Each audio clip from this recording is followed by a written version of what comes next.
Welcome, everybody. My name is David Tate. And I'm Sean Powell. And we invite you to join us as we continue talking through the text, exploring what Scripture does and doesn't say so that we can think biblically, live biblically, and be part of the solution that this world so desperately needs.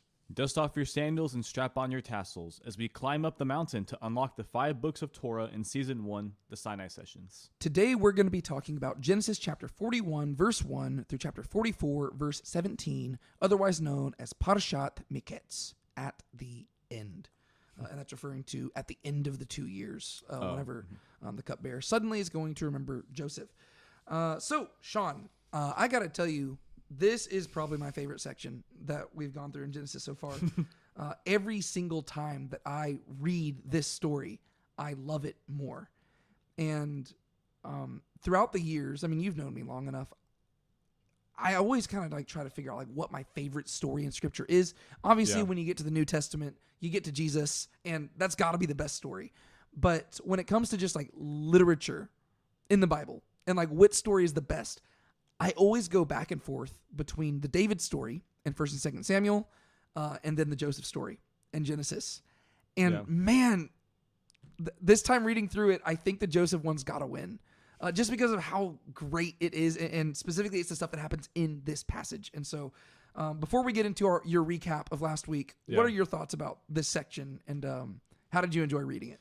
No, it was great. Like you said, it's a really, really good story, even from just a literary perspective. Just the intrigue of it, and you're never really quite in the know. Like you're kind of having to almost experience things from the brother's perspective of like, why are these things happening as they are? And you kind of question people's motives and their character until it's finally revealed.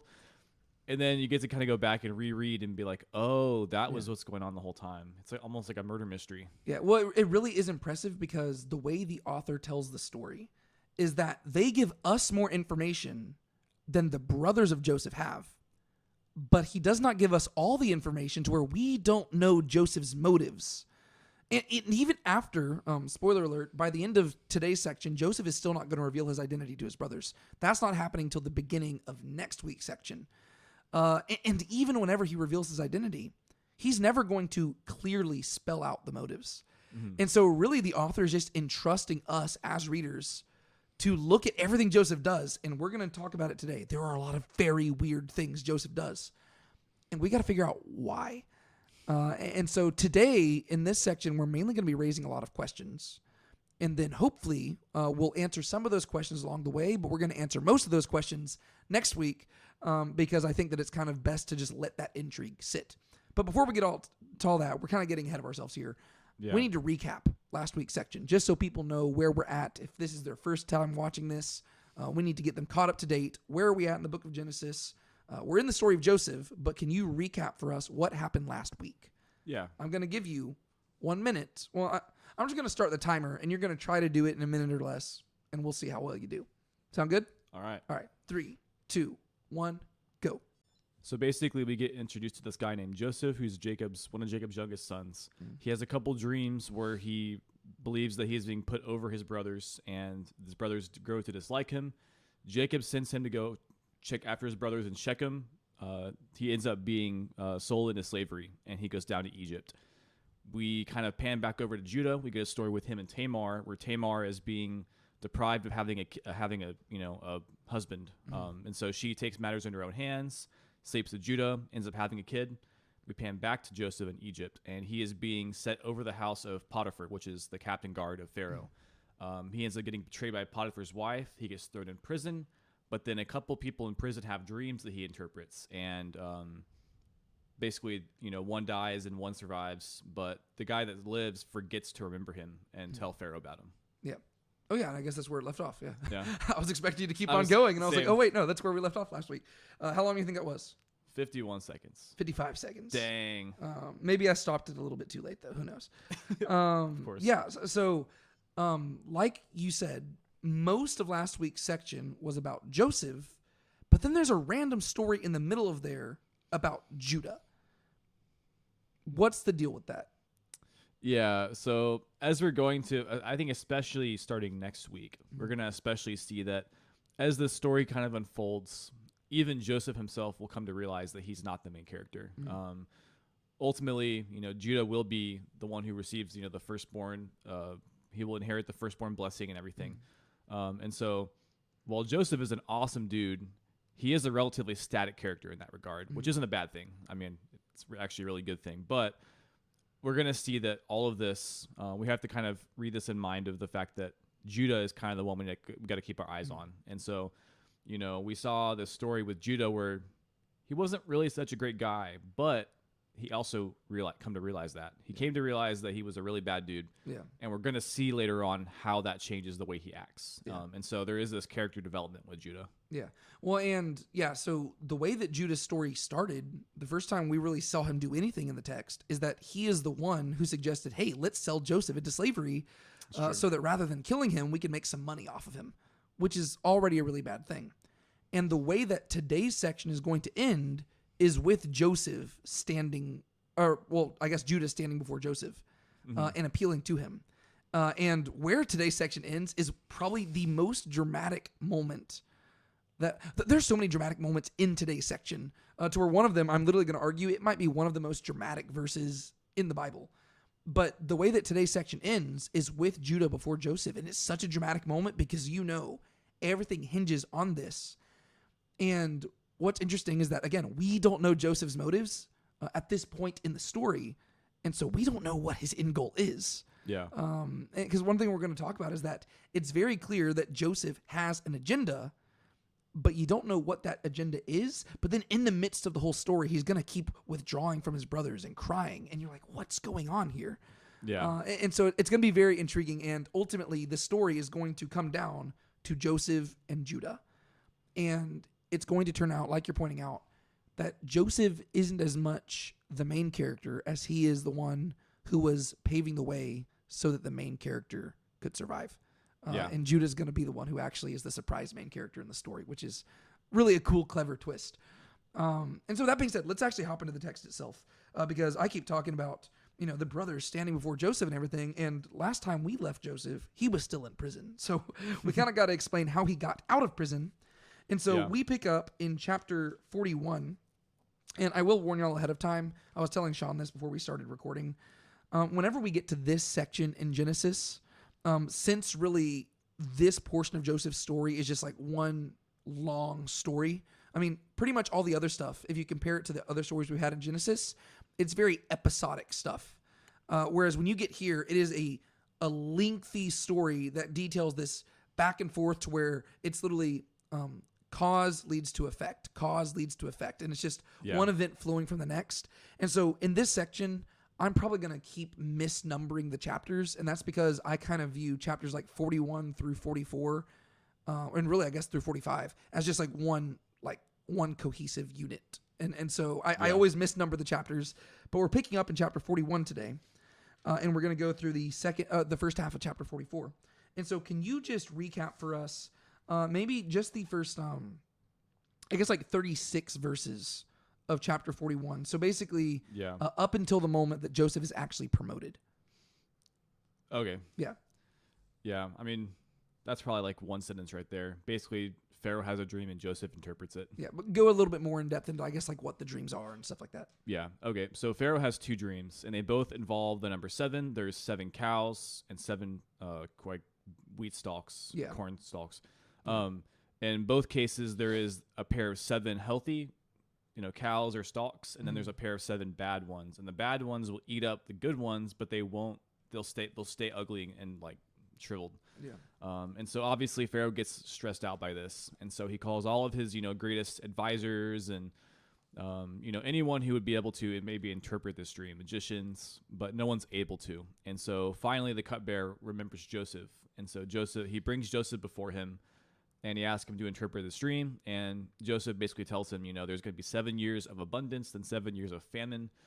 And the reason it was repeated twice was because God was just basically confirming it, saying, I'm going to do this, and I'm going to do it soon. Yeah. And so, Yeah, so basically it was repeated twice because it's going to happen soon, and they need to take action if they're going to prepare for it and survive it. Yeah. So it's like, this is like it's high importance, right? It's like if you, I don't know, sometimes like I'll set notifications to where, or, it's like whenever I'm trying to wake up early in the morning, there are some alarms that I'll set where it's like, you know what, this is just an alarm I can sleep through. Whereas if it's really important, I will set it to where I have to do math problems to wake up.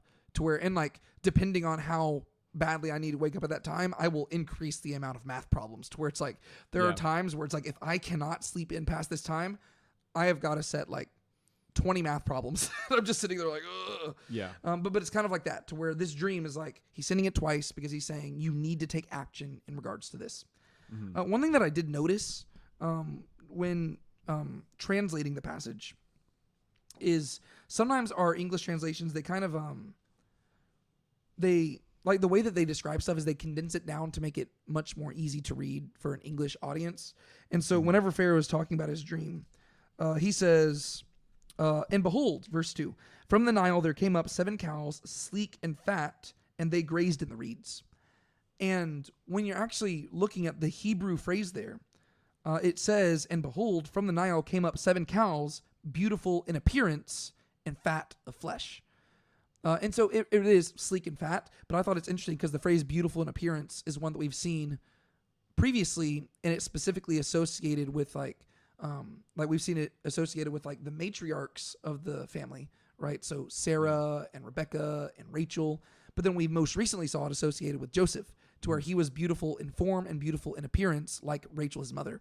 And I thought it was interesting that the cows are specifically described as being beautiful in appearance because those represent the 7 years of prosperity. And Joseph, who is also beautiful in appearance, is going to be the one who is in charge of managing those 7 years of prosperity. It's true. And so I just thought that was interesting because, and then it's contrasted by the 7 ugly cows. It's literally that they are evil in appearance and thin of flesh. And so you have beautiful in appearance and then evil in appearance. And so I just thought that was interesting because the way that our English translations do it, we kind of just condense it to make it just a very simple, just abstract, like, oh, sleek and fat and stuff like that. Whereas I kind of like the fleshed out nature of it and the repetition of the phrase. Yeah. I guess technically that is literally what it's ultimately referring to. It's being like sleek and fat versus like ugly and thin, but from a literary perspective, there's reasons why the authors do that. They would like to repeat that phrase. Yeah, and I think that's just like a general frustration I do have with English translations. Like in general, they do communicate the message of what is being said, but it seems like a lot of the times the translators don't have an appreciation for the literary beauty of the text itself, to where they kind of just reduce the message of the Bible to like the general gist of what is being communicated, whereas anybody who has ever written anything knows that a message is more than simply the words on the page. It is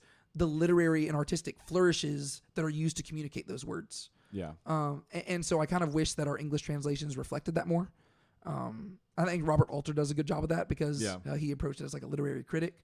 But what's interesting about that is that even the translation we've got right here, it's considered more of a word-for-word translation, but even then they kind of condense it down to just the thought for thought thing. So anyways, that was kind of a little side tangent on on translations. But yeah, so we've got these dreams, and I don't know if you noticed the structure of it, but there is kind of a little a sandwich structure to this, like we've talked about in the past, to where sometimes whenever the biblical authors are telling the story, and we do this sometimes as well, but they'll tell two stories on the side that are very similar, and then the meat of the story is in the center. And what's interesting is that in verses 1 through 7, you have Pharaoh having his dreams, right? Yeah. And then in verses 17 through 24, Pharaoh recounts his dreams to Joseph, and he goes through all the work of telling every single detail again. There are a little bit details that he changes, but they're not significant enough to really draw attention to them. Yeah. Sometimes if there's differences, it's something where it's like, oh, he's changing details, but it's just the way that he's recounting it versus what he saw. It's the same thing. And so you have him having the dream and have him recounting it. And then in the middle, in verses 8 through 16, you have the cupbearer remembering Joseph and Joseph being brought before Pharaoh. And so if you got this whole sandwich thing, the bread is actually the dreams, and then Joseph is the meat of the story, and specifically the cupbearer remembering him. And so I just wanted to ask if there was anything you made of that, because I found that kind of interesting, because if anything, we would think that the dreams themselves would be the most important part of the story. Whereas if you even just look at the structure of the chapter as a whole, the dreams are more just like a side thing that serve the purpose of getting Joseph out of jail and into a position of power. So Yeah. do you make anything of that? I'm not sure, but I guess I might say that if they put if Joseph if he's kind of put in the middle like that, I guess you could say that it like it's the author's trying to say that basically that Joseph kind of is the key here, and so because otherwise, why repeat the dreams twice? Yeah. The only reason Pharaoh would repeat it twice is because there is a reason, like there's an answer to his problem, and Yeah. so in the middle, the question, like after the first 7 verses, the question is who can interpret these dreams, and then in the middle you kind of have this like, oh, this is the answer. Joseph is here, and Yeah. so in the greater narrative of the story, it's like, oh, this is what it's like. It goes back to Joseph. Yeah. It's not just some random story about Pharaoh having dreams. And so this is calling back to the last chapter, and this is answering the question of how he's going to get out of jail. Yeah. And so it kind of drives that forward. Yeah. It's really funny. Like as you were describing that, I was like, oh, it turns out there's actually a sandwich within a sandwich too. And then I realized that's just a chiasm. Like it's like Yeah. that's a chiastic structure because it's like Yeah. A, B, C, B, A. To where that's really what's going on here. To where on the outside of the sandwich, or the outside, the biggest layer of the chiasm, you've got the 2 dreams, and then if you work your way inwards, at the very like immediately after the Pharaoh has the dreams, he looks for somebody who can interpret it, but there's nobody who can interpret it. And then immediately before he tells the dream to Joseph, it's because he has found somebody who can interpret it, and that's Joseph. And so at the beginning, it's all of his magicians and stuff standing before him. Nobody's able to do it. And then there's this one person who can. And so the center of the chiasm is whenever the cupbearer says, hey, I actually had a dream a few years ago, and this dude helped me out, and I kind of forgot about him. But he's a Hebrew, a slave.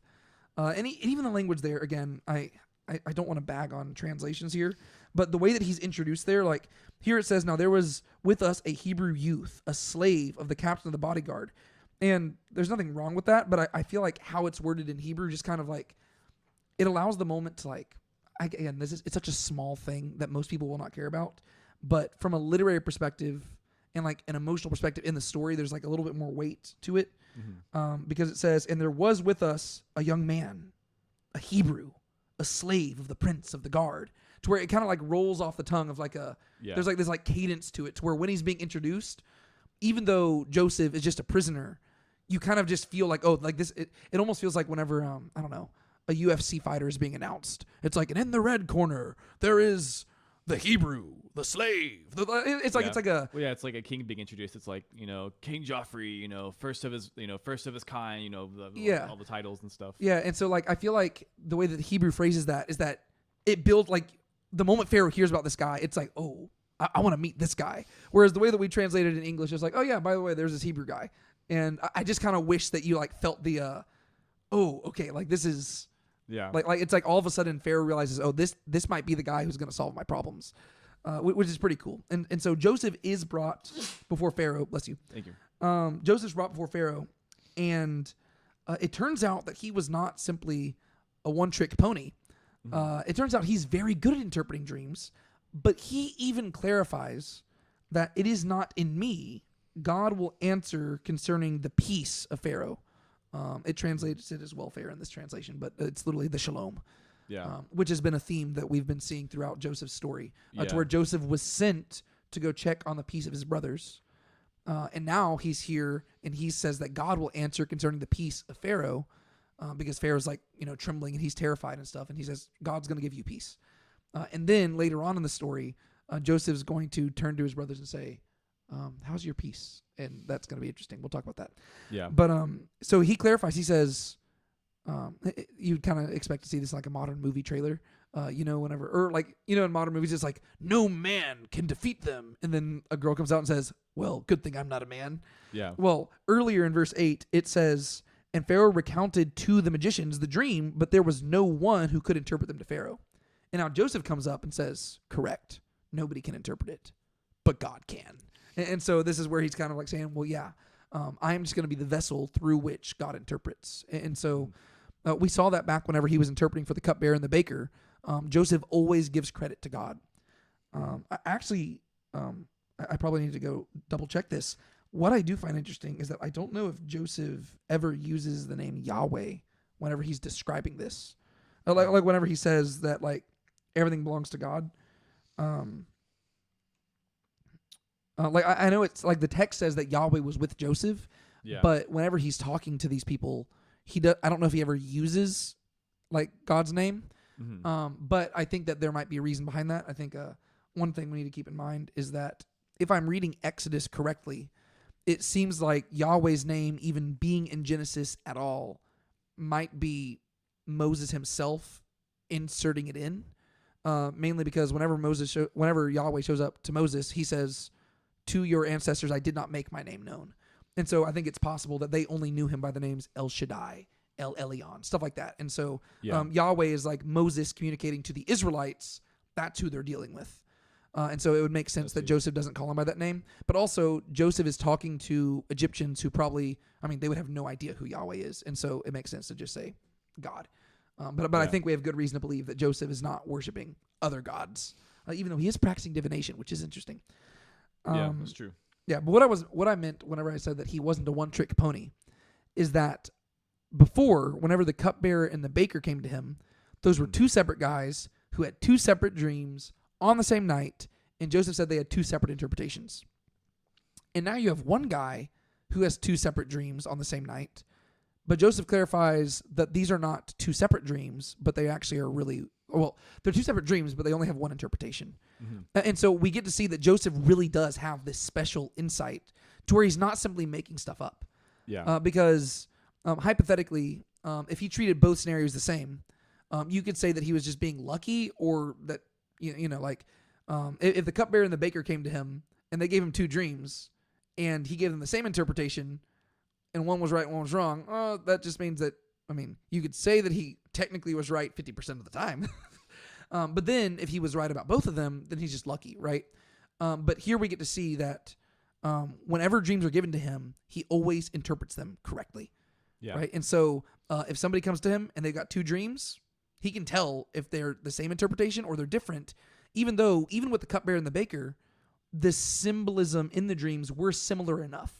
Right? To where you could think, oh, well, maybe those are the same thing. But he said, no, those are different. Whereas Pharaoh comes up to him and Joseph can say, no, those are the same. And so you do see that this guy does have insight. And somehow he's getting that insight from God. We don't really know the dynamics of that, but there is that. And so what are some things, or is there anything that you want to highlight about Joseph's interpretation of the dreams, or what he communicates there? Before we get to like verse 33 and onwards there.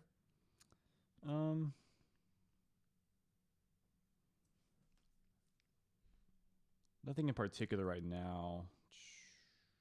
Okay, that's fine. Well, I was gonna say, I guess one thing. I don't know if it's something to bring up now or later, but just the imagery of him like changing his clothes, and we can talk about that later. Yeah. Okay, so verse 33 to 36. This is the part where Joseph has just finished interpreting the dream, and then I think he does what Pharaoh ultimately wants, right? We got to keep in mind that whenever these leaders, like both in like Genesis and in Daniel and stuff, whenever they ask for an interpretation of the dream, they don't simply want the dream interpreted. They also want advice in regards to what to do about the dream, right? That's the whole thing. Like, they're magicians and stuff, and they're diviners, or is it diviners or diviners? I've always thought it was diviner, but it might be diviner. I have no idea. It's probably diviner. But these people, whenever they would stand before the kings, their role is to be advisors, right? And so Joseph just kind of naturally goes into advising. And so he says, here's the interpretation. The reason God gave it to you twice is because there needs to be immediate action taken, because the 7 years start now. And then he immediately goes into saying, and so here are some of the things that I think you should do. And he gives him like a list of I think it's like I numbered like 9 different things that Pharaoh needs to go do immediately. And there's some debate that people have about this passage right here. I want to see how you interpret it.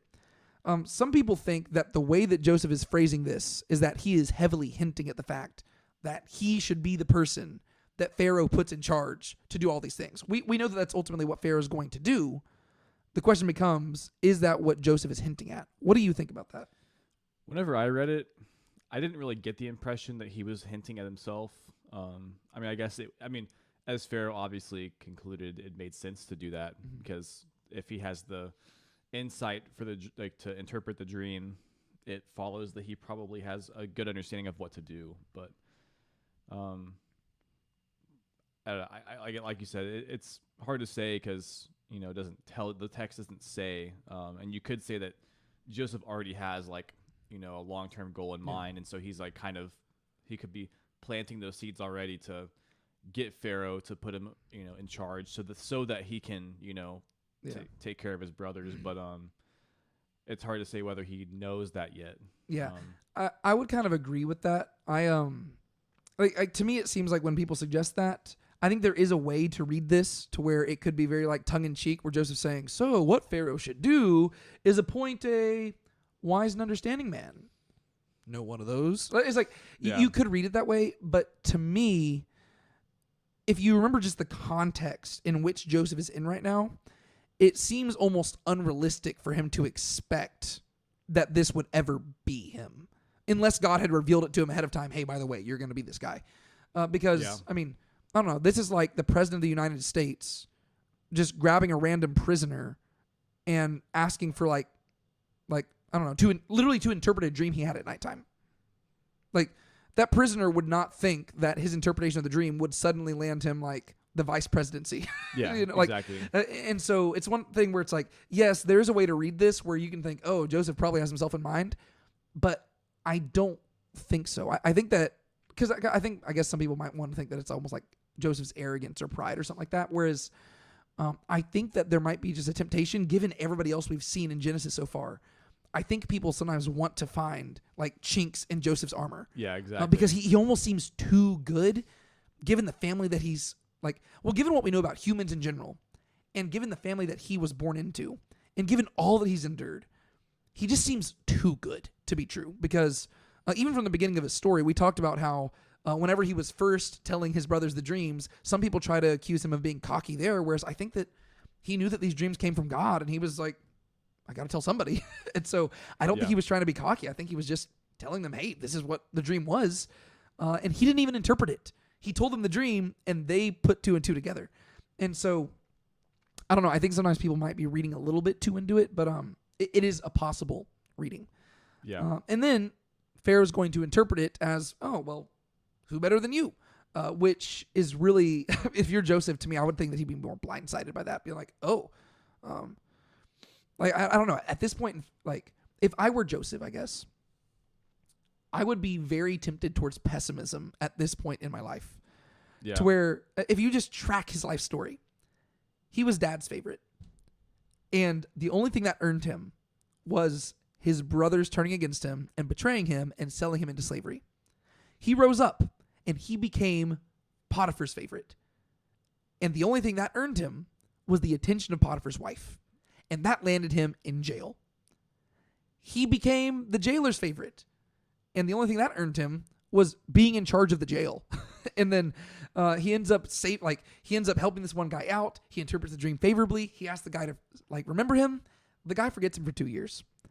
And so to me, Joseph, at this point in the story, for the last 13 years of his life, it has just been one bad thing after another. And he has done nothing wrong, yet everything keeps biting him in the butt.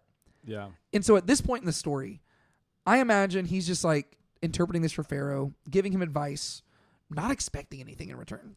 I don't think I'd want to be getting anything in return. That's true. I don't think I want to be the Pharaoh's favorite at that point, because that'd be if that's the highest high he's at so far, that means it's going to be the lowest low he's going to get pushed to. That actually puts a whole new spin on whenever his brothers show up to him. He's probably like, oh gosh, not again. That's what I'm starting to think too, is yeah. Yeah. That'd be kind of funny. He's like, gosh, these guys come back in to tear me down. Yeah, but so I think that he's just again, it just attests to his good nature, because if anything, his life experience would teach him to have a negative outlook on life. Yet through all of this, he's still serving the Egyptians. And these are the people who have him in prison right now. And yet he's still just helping Pharaoh out and saying, let me give you the best advice possible. And to be fair, I guess there would be ulterior motives here, because if everybody in Egypt dies, the prisoners are probably the first to go. Yeah, and so it is mutually beneficial for everybody that they do not die during the famine. But it is cool that he just says, I'll give you a step-by-step what you should do. Yeah. Which then leads us to the back half of the chapter, verses 37 through the end. Would you like to summarize what happens there? Yeah. So basically, Pharaoh just kind of puts him in charge of this task, but not just in charge of this task. The way that the text words it is that Pharaoh basically makes him, like you made the analogy earlier of like the vice presidency. He basically puts him second in charge over all of Egypt, where he says, like, even though I'm Pharaoh, no one will even raise their hand without permission from you.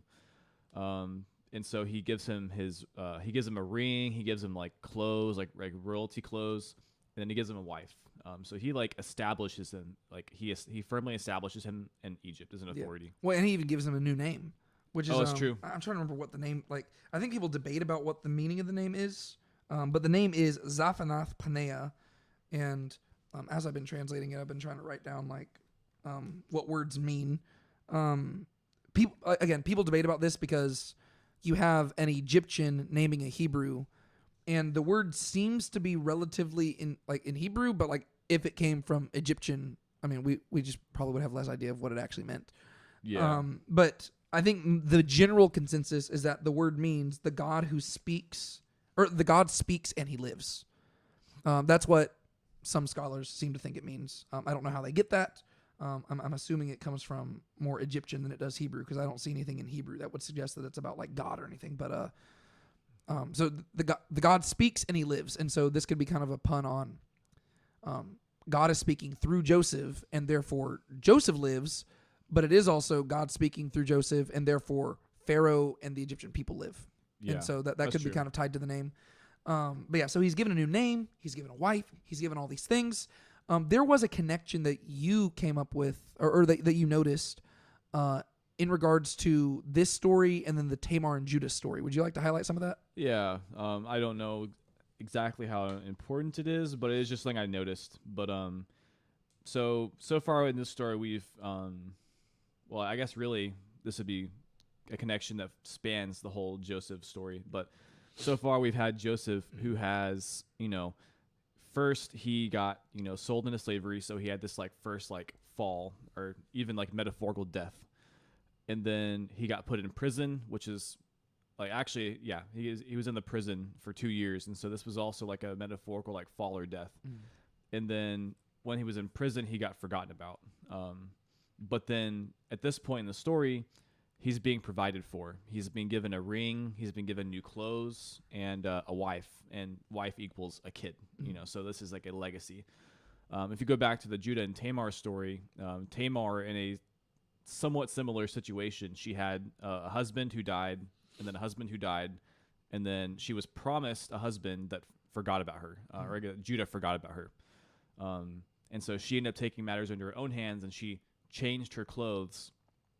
She obtained Judah's ring, his signet ring and stuff, and she ended up, sleeping with him and obtaining a child for herself, which was, to have a kid, to have a legacy. Yeah. And so she ends up kind of having to take matters into her own hands to kind of, provide for herself. And so it's just kind of interesting comparing the stories, because another thing we've been seeing throughout Genesis is really how the Gentile people have been better than the people of God. And really this story is no different.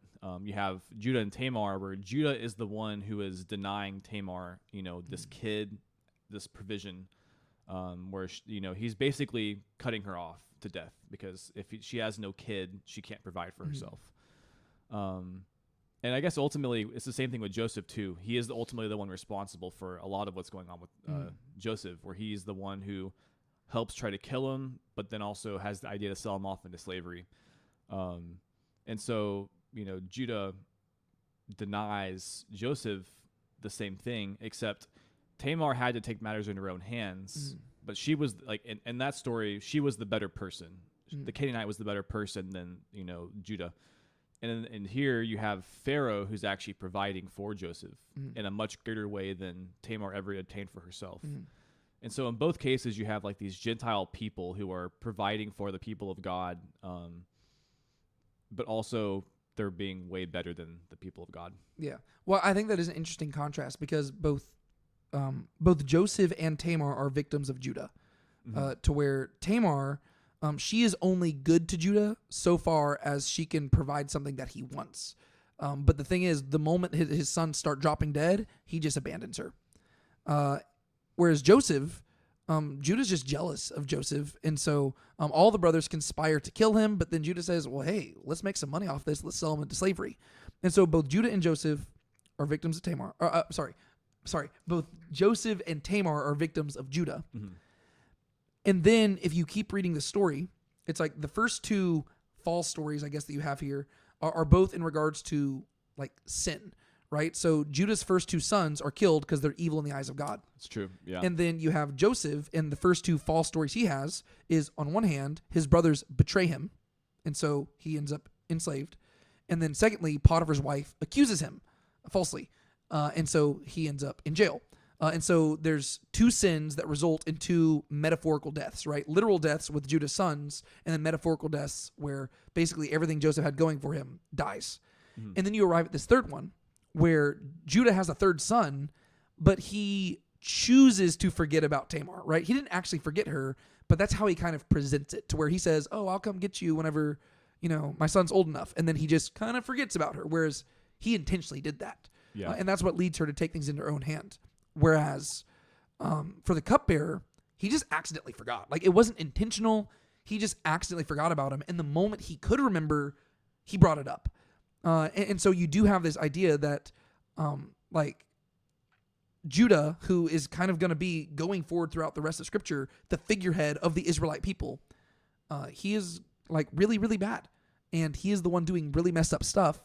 And meanwhile, you got these Gentiles who are actually being pretty decent. And with Tamar, like you said, she has to take things back into her own hands and take matters into her own hands to achieve what she was promised.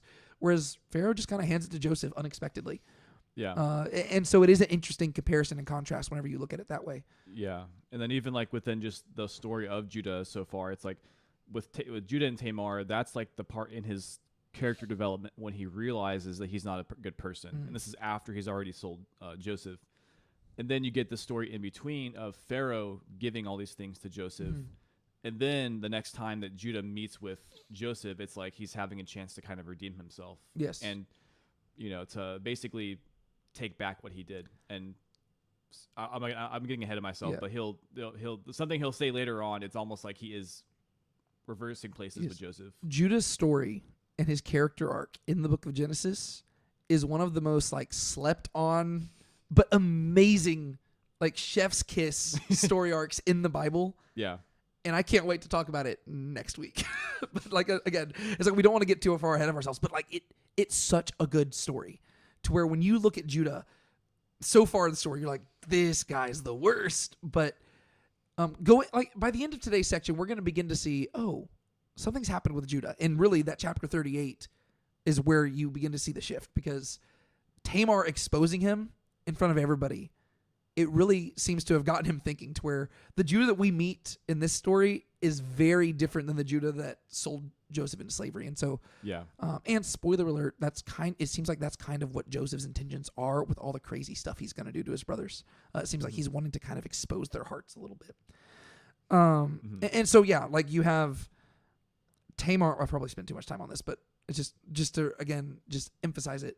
You have Judah giving Tamar the signet ring because she clothed herself and stuff to disguise herself. And then in this story, you have Pharaoh giving Joseph clothes by which he is going to kind of disguise himself. And then he has Pharaoh's signet ring and stuff. And so that they are different words for signet ring and stuff, but it's just interesting. I did forget he does also disguise himself before his brothers. And so there is the wording is also similar there. And so it's it's crazy how many times in Genesis you have mistaken identities going on. There's got to be a theme to that. With all of the wives of the patriarchs and stuff. Well, you have the wives of the patriarchs, and then you've got Jacob disguised. So you've got, just to walk through it, you've got Jacob disguising himself as Esau. You've got Leah disguising herself as Rachel. You've got you got Tamar disguising herself as a prostitute. You've got Joseph, who isn't really he's kind of disguising himself. Unintentionally. He just looks Egyptian, and it's been a long time, so they don't recognize him. But really, all of that goes back to Genesis chapter 3, where you have the serpent who disguises himself like the man and the woman in the sense of they were naked and unashamed, and then he was crafty, but the word in Hebrew is the same. They were both arum. And so that is like an interesting theme throughout Genesis. I don't really know what to do with that. I'll have to keep thinking on that a little bit. But anyways, Joseph is elevated. He becomes second in command over Egypt. Archaeologists and historians, they love to try to look into this to see if we can figure out who Joseph was. Skeptic historians love looking into this to figure out if Joseph existed. We believe he existed. And then this leads us to the back, like the very end of the chapter here, where Joseph has 2 sons. Would you like to explain to us like the significance of the sons and the names, the meanings of their names? Yeah. So he has Manasseh and Ephraim. Manasseh means God has made me forget all my trouble in my father's household, and then Ephraim is God has made my land fruitful. I forget like the literal translation. Yeah. So Manasseh just literally means like to forget, basically, and then to like provide. Yeah. And then Ephraim means fruitful. Fruitful. Yeah. Okay. And so that's where those come from. And so Manasseh is the firstborn. Ephraim is the secondborn. Just keep that in mind. It's going to be relevant later on in the story. Yeah. Well, I guess depending on how you're reading, I guess this kind of foreshadows what's going to happen, which is, earlier on in the story, it's like he had the firstborn blessing, and so him having 2 kids is kind of foreshadowing that as well.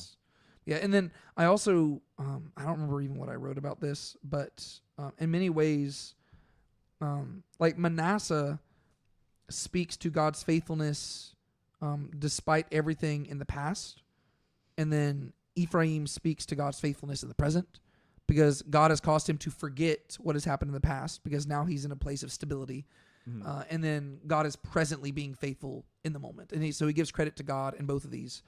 And in many ways, this kind of will foreshadow where Israel's history is going to head, because unfortunately, Israel will eventually forget God, and then they will be kicked out of the fruitful land that he has given them.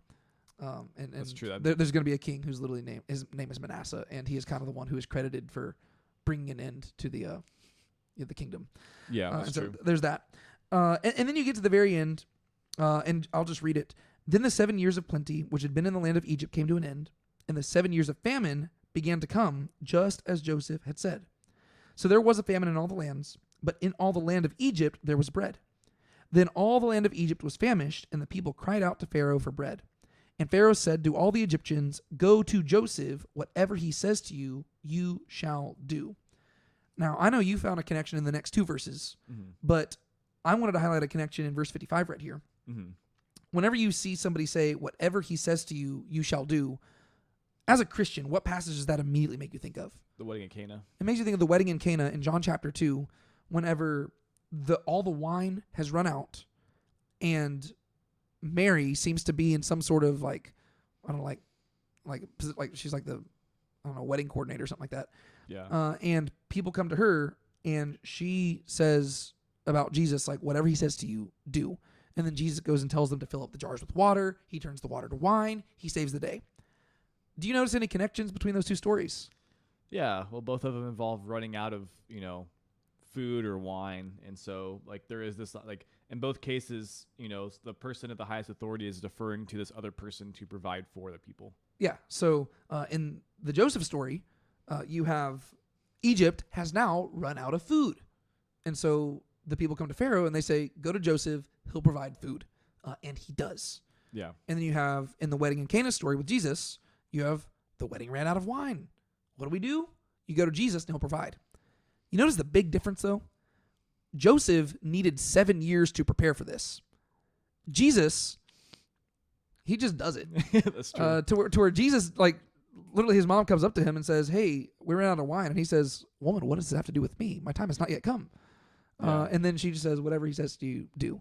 And so Jesus needs no preparation, which is really ironic because it's dealing with wine, which wine is something that needs to age. And so not only should you need to prepare wine, like you need to prepare it significantly ahead of time if you want it to be good wine. Yeah. Yet by the end of the story, they're saying, "This is the best wine we've ever had." And so there is like this contrast to where Joseph he spends 7 years to simply ration regular food. Jesus, in the moment, he provides the best wine ever. And so that is an interesting contrast whenever you look at that. And so That is true. I would suggest that the Gospel of John is intentionally calling back to this story. And it's portraying Jesus as the greater Joseph who provides even more abundantly. I can see that, yeah. And you're going to notice there are a lot of callbacks to Joseph in the Jesus story.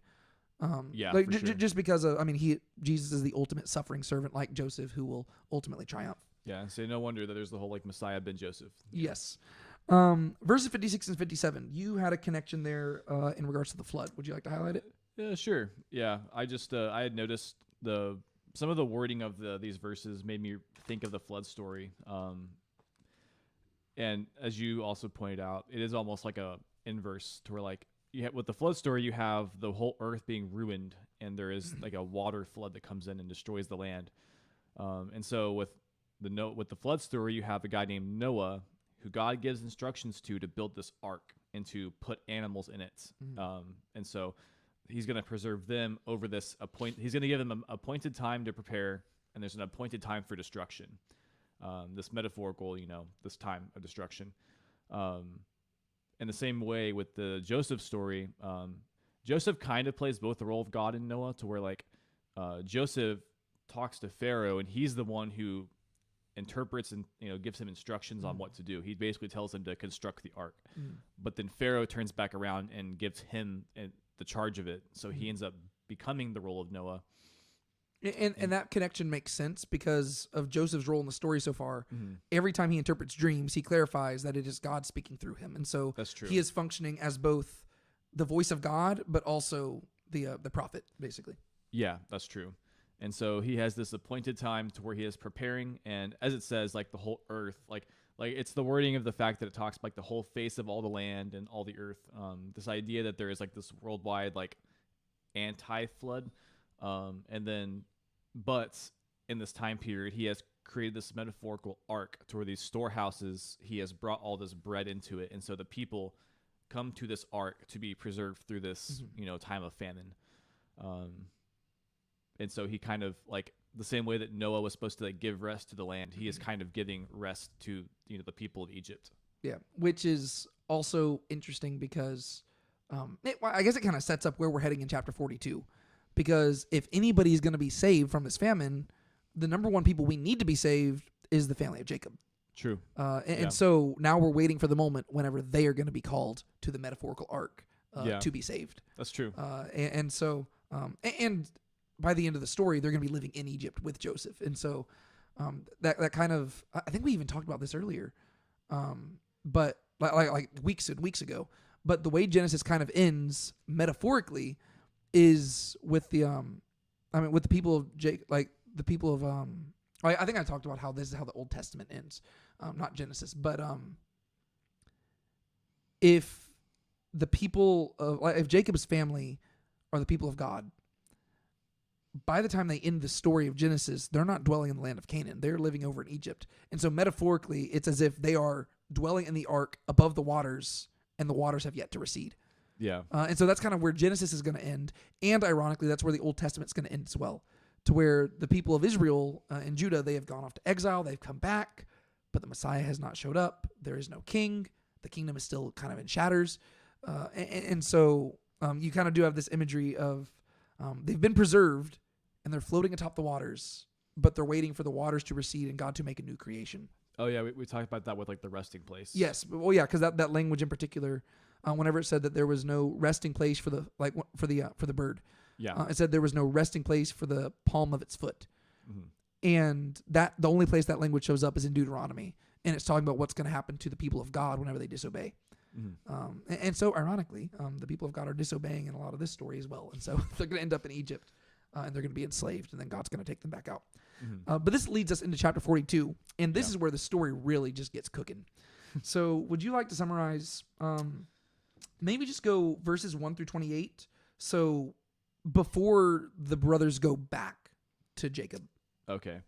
Yeah. So basically, Joseph's sons, his brothers show up, and he speaks harshly to them. He accuses them of being spies, and of course they're like, "No, we're not spies." And so he tells them, "Okay, well, this is where he says that one person will go back and get the younger brother, right? Yes. Yeah. So what he says there, he does change things a little bit. Because he says that, and then they stay for like 3 days. Yes. And then he changes and says, okay, one of you stays, the rest of y'all go. Yeah. But he also sends grain with them too. Yes. Yeah. And so it's a very interesting interaction. And I just want to begin by highlighting the epic storytelling moments that you have here. Because if we're not careful, for me, I grew up going to church. I grew up going to Sunday school. I have known the Joseph story since I was like 5 years old. And if you're not careful, you can just kind of get so used to just like knowing the story beats that you fail to appreciate how well the story is being told. And from my perspective, if you're not appreciating how well the story is being told, you're not going to be engaged with the story fully. Yeah. Right? Like you need to, like, it's like whenever you're watching a movie, like if you have your phone out the entire time, you're not going to appreciate the movie fully and you're not going to get the most out of it. Yeah. Right? And so if you want to fully engage with scripture, you have to appreciate what the authors of scripture are doing. Mm-hmm. And so I love that so far we've been focusing on Joseph. And then hard cut, keep in mind that in ancient times, there were no chapter and verse divisions. And so you read verse 57. Now all the earth came to Egypt to buy grain from Joseph because the famine was severe in all the earth. And Jacob saw that there was grain in Egypt. And Jacob said to his sons, why are you staring at one another? I just love the hard cut. Yeah. To where, again, if this were a movie, you've been following Joseph for the last 45 minutes of the movie. And you've almost forgotten about Jacob and his family. Because even before that, you followed a story about Judah for 10 minutes. Yeah. And then before that, it was just about Joseph again. Mm-hmm. And so you've almost forgotten about Jacob and them because you've been so invested in this, the ups and downs of this guy's life. And finally, he's in a place of power, and then it hard cuts back to Jacob. And it says that Jacob learned that there was food in Egypt. And so he turns to his sons and says, why are you staring at one another? Get up and go get food. Which we're going to have to talk about how Jacob talks to his sons because, again, clever storytelling here. The authors of scripture do a whole lot with very little. Mm-hmm. And in every single interaction, you are getting these characters fleshed out, and how they talk, how Jacob talks to his sons tells you everything you need to know about them. He really treats his sons more like slaves than anything else, except for Benjamin, right? And so we're going to talk about that, but he says, why are you staring at one another? Behold, I have heard there is grain in Egypt. Go down there, buy some for me from there, so that we may live and we may not die. And so that leads to verse 3. And it says, so 10 brothers of Joseph went down to buy grain from Egypt. And you might say, 10? Hold on. But Joseph had 11 brothers. We're going to get to that in a second. But again, to highlight the epic storytelling here. That one verse right there. So 10 brothers of Joseph went down to buy grain from Egypt. The tension in that moment, this is it's a great case of dramatic irony. Mm-hmm. We know something that neither Joseph nor his brothers know, right? The brothers, last time they saw Joseph, he was being sold into slavery. That was 13 years ago. For all they know, he's living halfway across the world. He is dead. They have no idea what's going on with him. Yeah. They do not know all the stuff that we've seen. They do not know about Potiphar's house. They do not know about the prison. They do not know about Pharaoh. They do not know that their brother has literally been, it's actually been more than 13 years now. It's been 20 years, right? Because there's been 7 years of abundance. Yeah. And then I think even later on, it's going to tell us that they're 2 years into the famine. But that's probably, that's going to be after they've made return trips and stuff. So at the very least, it's been 20 years. They don't know what's gone on with their brother for the last 2 decades. For all they know, he's dead. They're walking their way there. Joseph, he has finally forgotten about the past stuff, right? He's moved on past it. In many ways, that life is behind him. He is now Zaphanach Paneah, second in command of Egypt. He's got a wife. He's got kids. He's happy. He's thriving. He does not know that his brothers are on the way. Yeah. We know both of those things. And so that verse right there is doing so much to just build the tension in the story to where you're like, uh-oh, what's going to happen? Because before, we saw what the brothers did to Joseph, and now he has all the power in the world to get payback if he wants. Yeah. And I think, again, spoiler alert for where we're heading next week, I think that the reason the author does not tell us Joseph's motives is because that is simply the better storytelling technique.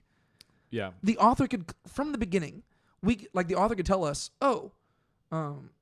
if you know the story of Genesis, spoiler alert, Joseph is going to forgive his brothers. And he's actually going to be the way by which they survive. And so the author could tell us from the get-go, Joseph put this all together and he decided he was going to save his brothers. But the author does not do that because that's a boring way to tell a story. Yeah. I think also with storytelling, and honestly, not even just storytelling, but I think that there is a beauty in not trying to explain everything because honestly, I think one other potential danger of doing that is that you almost limit what you get out of the story, because if the author draws attention to this one specific thing, then people think that's the only thing to get out of it. Yes. Whereas when you leave things open-ended, there's room for because obviously we've been talking about these chapters for hours now. Mm-hmm. The whole thing is that there's a lot to get out of it. Whereas I think the author's whole thing is they want you to think about it and they want you to get a lot of things out of this story. It's not just, they don't want to just give you all the details right away because they want you to get more out of it. Yeah. Yeah. And so I just love that detail though, because it's we know something they don't know. And now for us, the question becomes, how is this interaction going to go?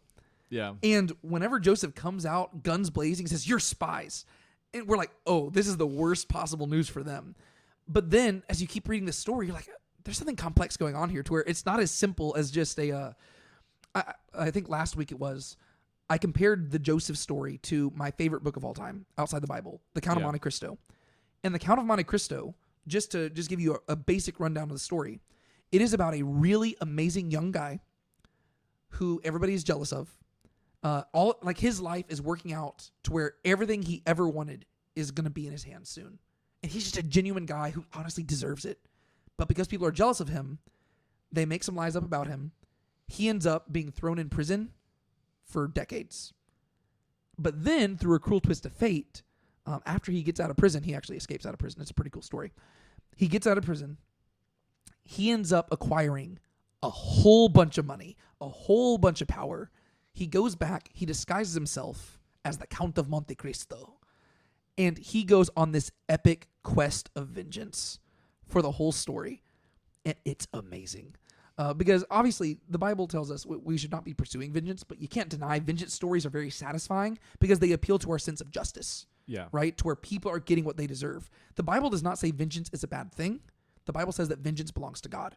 Mm-hmm. Right? Vengeance is bad when we take it into our own hands, and arguably that is the message of the Count of Monte Cristo. By the end of the story, Edmond Dantes, that's the main character, he realizes okay, I accomplished the vengeance, but what now? It didn't accomplish what he ended up wanting. And so the Count of Monte Cristo, amazing story, and it has all the same plot beats as Joseph, but the Joseph story has this amazing twist at the end, which makes the story even more satisfying because it turns out he wasn't the Count of Monte Cristo after all. He was actually just this amazing person all the way. And so we're going to get there, but I just love the drama of this because the question becomes, how is he going to respond? And he is going to give off the appearance of somebody who is just seeking vengeance, and he wants to make these guys suffer as much as possible. And that seems like that's what the author wants you to think for a while. And so that's throughout this passage, we are almost to view Joseph as this vindictive figure who's trying to make people suffer. But then the thing that makes us question that is that several times he's going to withdraw away and cry. And you're what's going on there? That's weird.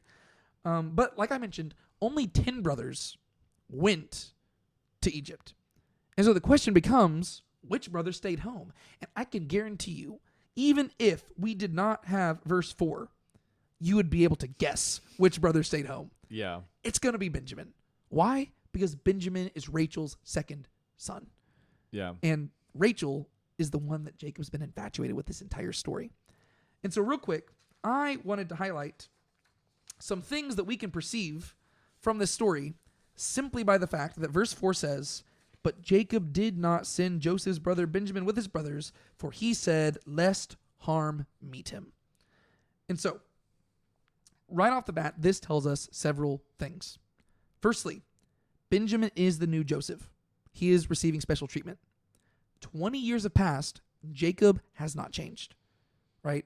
During those 20 years, after Joseph died, Benjamin just took his place. Mm-hmm. And so Jacob is treating his other 10 sons like slaves. What are y'all doing? Go get out of here. But he does not send Benjamin. No, he is keeping Benjamin with him, right? Given what happened to Joseph, Jacob is even more protective of Benjamin to where he won't even let Benjamin out of his sight. Keep in mind, the whole reason why Joseph died in Jacob's eyes is that he let Joseph out of his sight. He said, hey, go check on your brothers. And then Joseph never came back. And so now he says, I'm not leaving Benjamin out of my sight, and especially not with the 10 of y'all. Yeah. Because we don't know what Jacob's been thinking during all of this, but Jacob is a pretty cunning guy. And it seems like he does believe that Joseph was killed. And so he probably feels the guilt for that. But there is a motive on that part of the brothers. And so I can't help but think that Jacob has like an inkling in the back of his head, like, there might have been something sketchy going on here. Yeah. I can't confirm that because it never says that. But it's possible, right? Mm-hmm. And so at this point, Benjamin is literally the son of Jacob's right hand, right? Benjamin means son of my right hand. Well, he's like, he's my right hand man. I'm not letting him go, right? He is attached to him at the hip.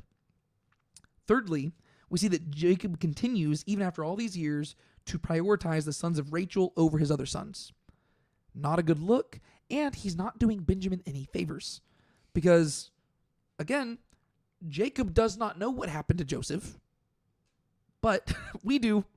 And so if this is how he's treating Benjamin, we have to wonder, how are the brothers feeling about Benjamin at this point, right? Because we've seen how they treated Joseph. And so again, this is adding a layer to the story that was not there before. Because we see that Jacob is treating Benjamin how he treated Joseph. We saw how the brothers treated Joseph because of how Jacob treated Joseph. So now the question becomes, how are the brothers going to treat Benjamin because of how Jacob is treating Benjamin, right? Yeah. And the thing is, Joseph is going to perceive all of this, right? Because keep in mind, Joseph knows something they don't. Because they're going to walk in there. He is going to see them, and he can count. He's going to say 1, 2, 3, 4, 5, 6, 7, 8, 9, 10.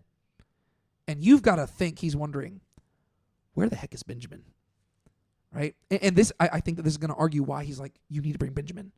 Because for all he knows, like, there's really two options. Either dad continues to show favorites and he wouldn't allow Benjamin to come, or my brothers killed Benjamin too.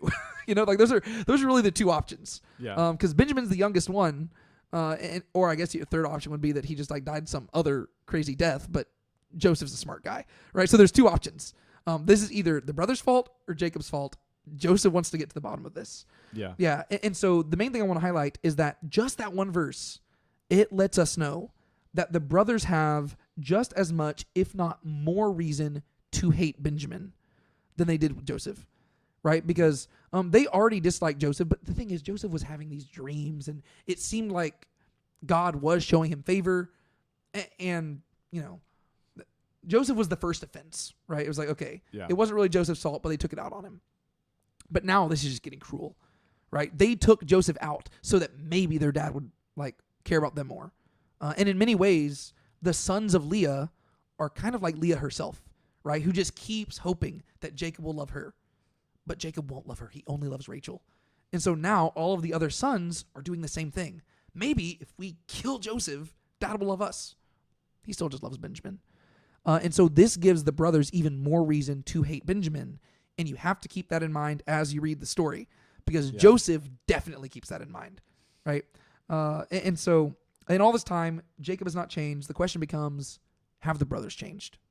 Mm-hmm. And so that's another question you have to read into the rest of the story. Do you have any thoughts on that?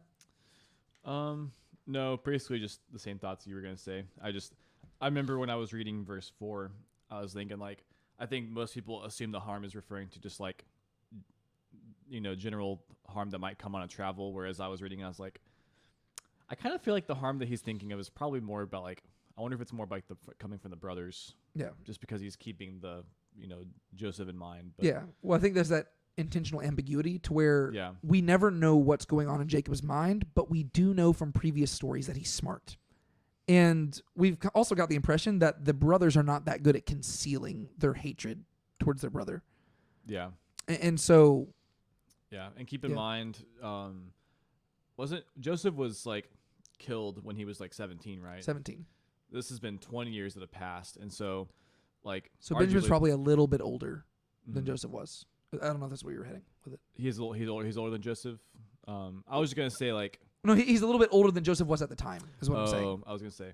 I was just thinking like that they've had even more time for like everything that you just said. It's like they've had even more time to like basically to hate him. Yeah, like so we don't know how old Rachel was whenever or we don't know how old Joseph was whenever Rachel died, but she died giving birth to Benjamin, and this was at least a few years after, like once Joseph was born, they remained in the land for 6 years, right? And then Rachel seemingly died as they were returning back to the land. So I would imagine that Joseph is probably maybe like 7 or 8 years older than Benjamin. Mm-hmm. And so that means that Benjamin would probably be like maybe 31-ish at this point, 30, 31-ish. That's just like a guess. But yeah, so there has been an extra like almost twice as much time for them to build resentment against Benjamin. Yeah. And there's also this irony, like if he's like a 31-year-old man, it's like Jacob being so protective of him is kind of interesting. Yeah. But yeah, so we basically get this moment where they all come before Joseph. And it says, so the sons of Israel came to buy grain amongst those who were coming, for the famine was in the land of Canaan also. Now Joseph was the one in power over the land. He was the one who sold to all the people of the land. And Joseph's brothers came and bowed down to him with their faces to the ground, literally like nostrils to the earth. Mm. This moment right here. Like this is the moment where Joseph's like, he remembers his dream, right? Because earlier he had named his kid Manasseh because he said, God has caused me to forget all that stuff. Yeah. But all of a sudden it starts crashing back into his head. He sees his brothers bowing before him. And he's like, oh, I remember the dream of the sheaves of wheat bowing before me. And so it says, Joseph saw his brothers and recognized them, but he disguised himself to them. Literally, but he did not allow himself to be recognized by them. Mm-hmm. But he disguised himself to them, and he spoke to them harshly, so with hard words. And he said to them, where have you come from? And they said, from the land of Canaan to buy food. And then you have this repetition right here. And I think that this verse, again, is doing a lot of work. But Joseph recognized his brothers, although they did not recognize him. So that's very similar to what we already read in verse 7. Yeah. But I think the repetition is because it's allowing us, like, it's lingering on it to let us view this from Joseph's perspective, mm-hmm. right? You can almost see the wheels in his head turning as he's like, what is happening right now? Because again, like we saw both of these things converging. He did not. He just woke up for a regular day. He's probably been meeting with dozens of people every single day to give out grain. And then all of a sudden, 10 people walk in.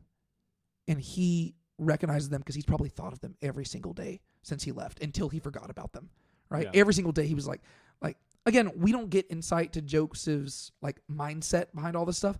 But even the best of us, you got to imagine he was probably resentful for a while, right? When he's in prison, when he's a slave, he's probably thinking those guys can't stand, like he's got their faces ingrained in his head. Yeah. Nothing's changed with them. He's now dressed up in Egyptian garb. And even if he looked exactly like his old self, they would not recognize him. Yeah. Right. This is like what people always talk about whenever they talk about the Superman and Clark Kent disguise. They're like, oh, you think that like, you know, just putting on glasses would like conceal your identity? It's like, well, yeah, because who would guess that like a Superman, like the man with the power of a god, would like spend his free time as like a bumbling reporter in like a newspaper office? Like nobody would guess that. Like they'd probably be like, oh, dude, you look a lot like Superman, but they wouldn't think that you are Superman. Yeah, exactly. And so who would think that the brother they sold into slavery as a teenager is now second in command of the country that they sent him to? Yeah. Even if he didn't have all the Egyptian makeup on, even if he looked exactly like Joseph, they'd be like, you look a lot like our brother. That's crazy. But they don't recognize him, right? And he's intentionally concealing himself. And so I think verse 8, we just get to see the wheels in his head turning because he recognizes them. They don't recognize him. He's probably trying to figure out if they recognize him. And he's beginning to plot things, right? He's probably counting the numbers. 1, 2, 3, 4. There's only 10. Where's Benjamin at? And so all of a sudden, a plan is beginning to form in his head. Yeah. And Joseph remembered the dreams which he had spoken about them. And he said to them, you are spies. It's funny. It's like logically that makes no sense at all. Correct.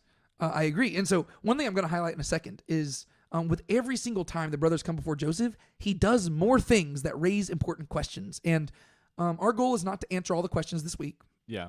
We're simply going to ask the questions. And then next week, we're going to try to revisit them and I mean, there's some of them we'll be able to answer without trying to spoil things too much. But yeah, like the connection there doesn't make as much sense, right? He remembered the dreams and he says, "You are spies." It's like, what is that connection there? But there is a connection in his head, right? Yeah. But again, this is where it's good storytelling. The author is not laying that out for us. He could. He could say, Joseph said this, and he hatched a plan, and that plan led him to say this. It doesn't say that. It just says, he remembered the dreams, he says this. And there was something that happened in between those two like from his brain to his mouth, like something happened, right? There's a thought process, but we're not told what that thought process is. And so what I just love here is that in many ways, when Joseph's brothers are bowing before him in this moment, his life purpose is suddenly shifting into perspective, right? All the stuff he thought he forgot and he could put behind him, it comes crashing back. And he realizes with stunning clarity that all of this was for a purpose, right? And you've got to, and at the end of Genesis, he's going to clarify what that purpose is, right? I mean, the book's going to end with him saying to the brothers, what you meant for evil, God meant for good so that many might live. And so you've got to imagine that for the last like several decades, Joseph's been thinking, what is the purpose of all this, right? God, like, again, we don't get insight to his like psychological profile. We don't know how he responded to all this hardship. We just got to see what his actions did. Yeah. But you've got to think he's wondering, God, like, did I do something wrong? Did I make you mad? Like, why am I going through all of this? Mm-hmm.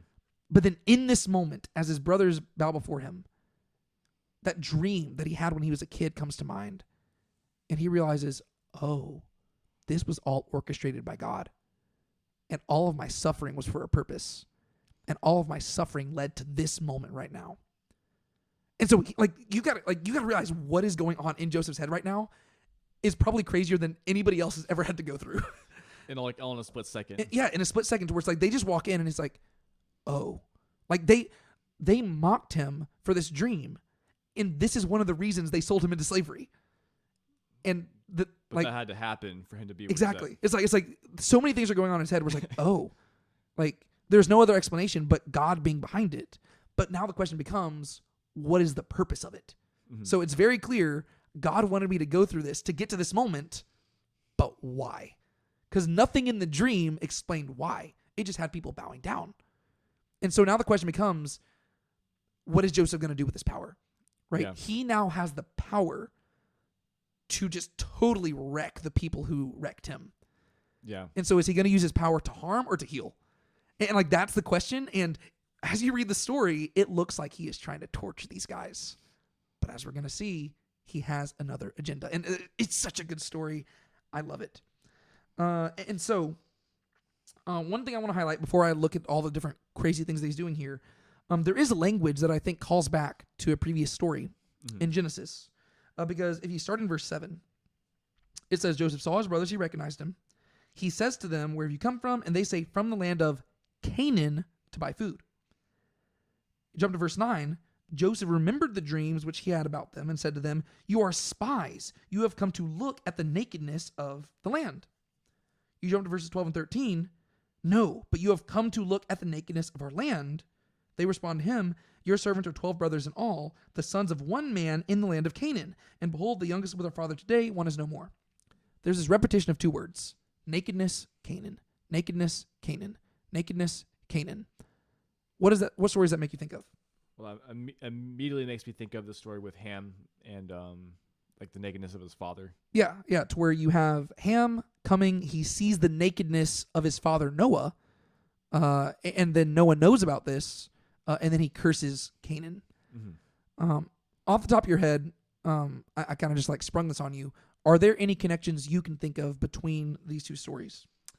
I could see that. I mean, especially if you're still going off of the, I mean, I don't know if this is what you're going for, but especially for continuing off of the Noah parallels. I mean, he has kind of taken the place of Noah of like being like accusing them of being like, he's basically being like, you're being Canaan right now, like, or Ham, either way. It's where he's accusing them of doing what Ham did, which is that they are trying to look at the nakedness of, their father. And so I guess I hadn't even thought about that, but that is a good connection. Like the wording, the vocabulary there is definitely like I'm trying to think of anywhere else thus far we've read where you'd really have like nakedness. I don't think it shows up elsewhere. not really. Yeah. Interesting. Yeah. So he's accusing them of basically being Canaan, not as being like Israel. Yeah, but then there's also this interesting nuance because with Noah, it says that he woke up and he knew what Ham had done. Mm-hmm. Well, in this instance, Joseph knows that they are not doing what he's accusing them of, right? Yeah. He's just saying you're spies, and we don't know why he's accusing them of that, and they're not. Like, we know that that's not what they're doing. They're just coming for food. But Joseph knows that they're not guilty of the thing that he's accusing them of, whereas Noah knew that they were guilty of it. Yeah. And then Joseph's the brothers are going to respond to say, we don't know what you're talking about, right? And the language even says, what is it? Verse 23. It says they did not know that Joseph was listening, right? So this is later on whenever they're discussing, this is all of we're being punished for what we did to Joseph. And the irony is they did not know that he knew that they were listening to him, and they did not know that he knew what they had actually done. And so there's this deeper layer to where Joseph knows they are not guilty of being spies, but what he does know they're guilty of is selling him into slavery, right? And so in that way, we've got to read it even deeper. Whenever Noah cursed Canaan, he was cursing it because of what he knew Ham had done.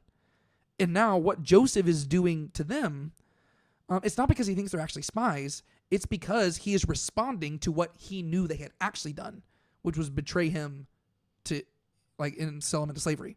Yeah. Right? And then you have the associating with the whole Canaan thing, and I think the question becomes, will the sons of Israel join in the sin of Canaan, or in the curse of Canaan?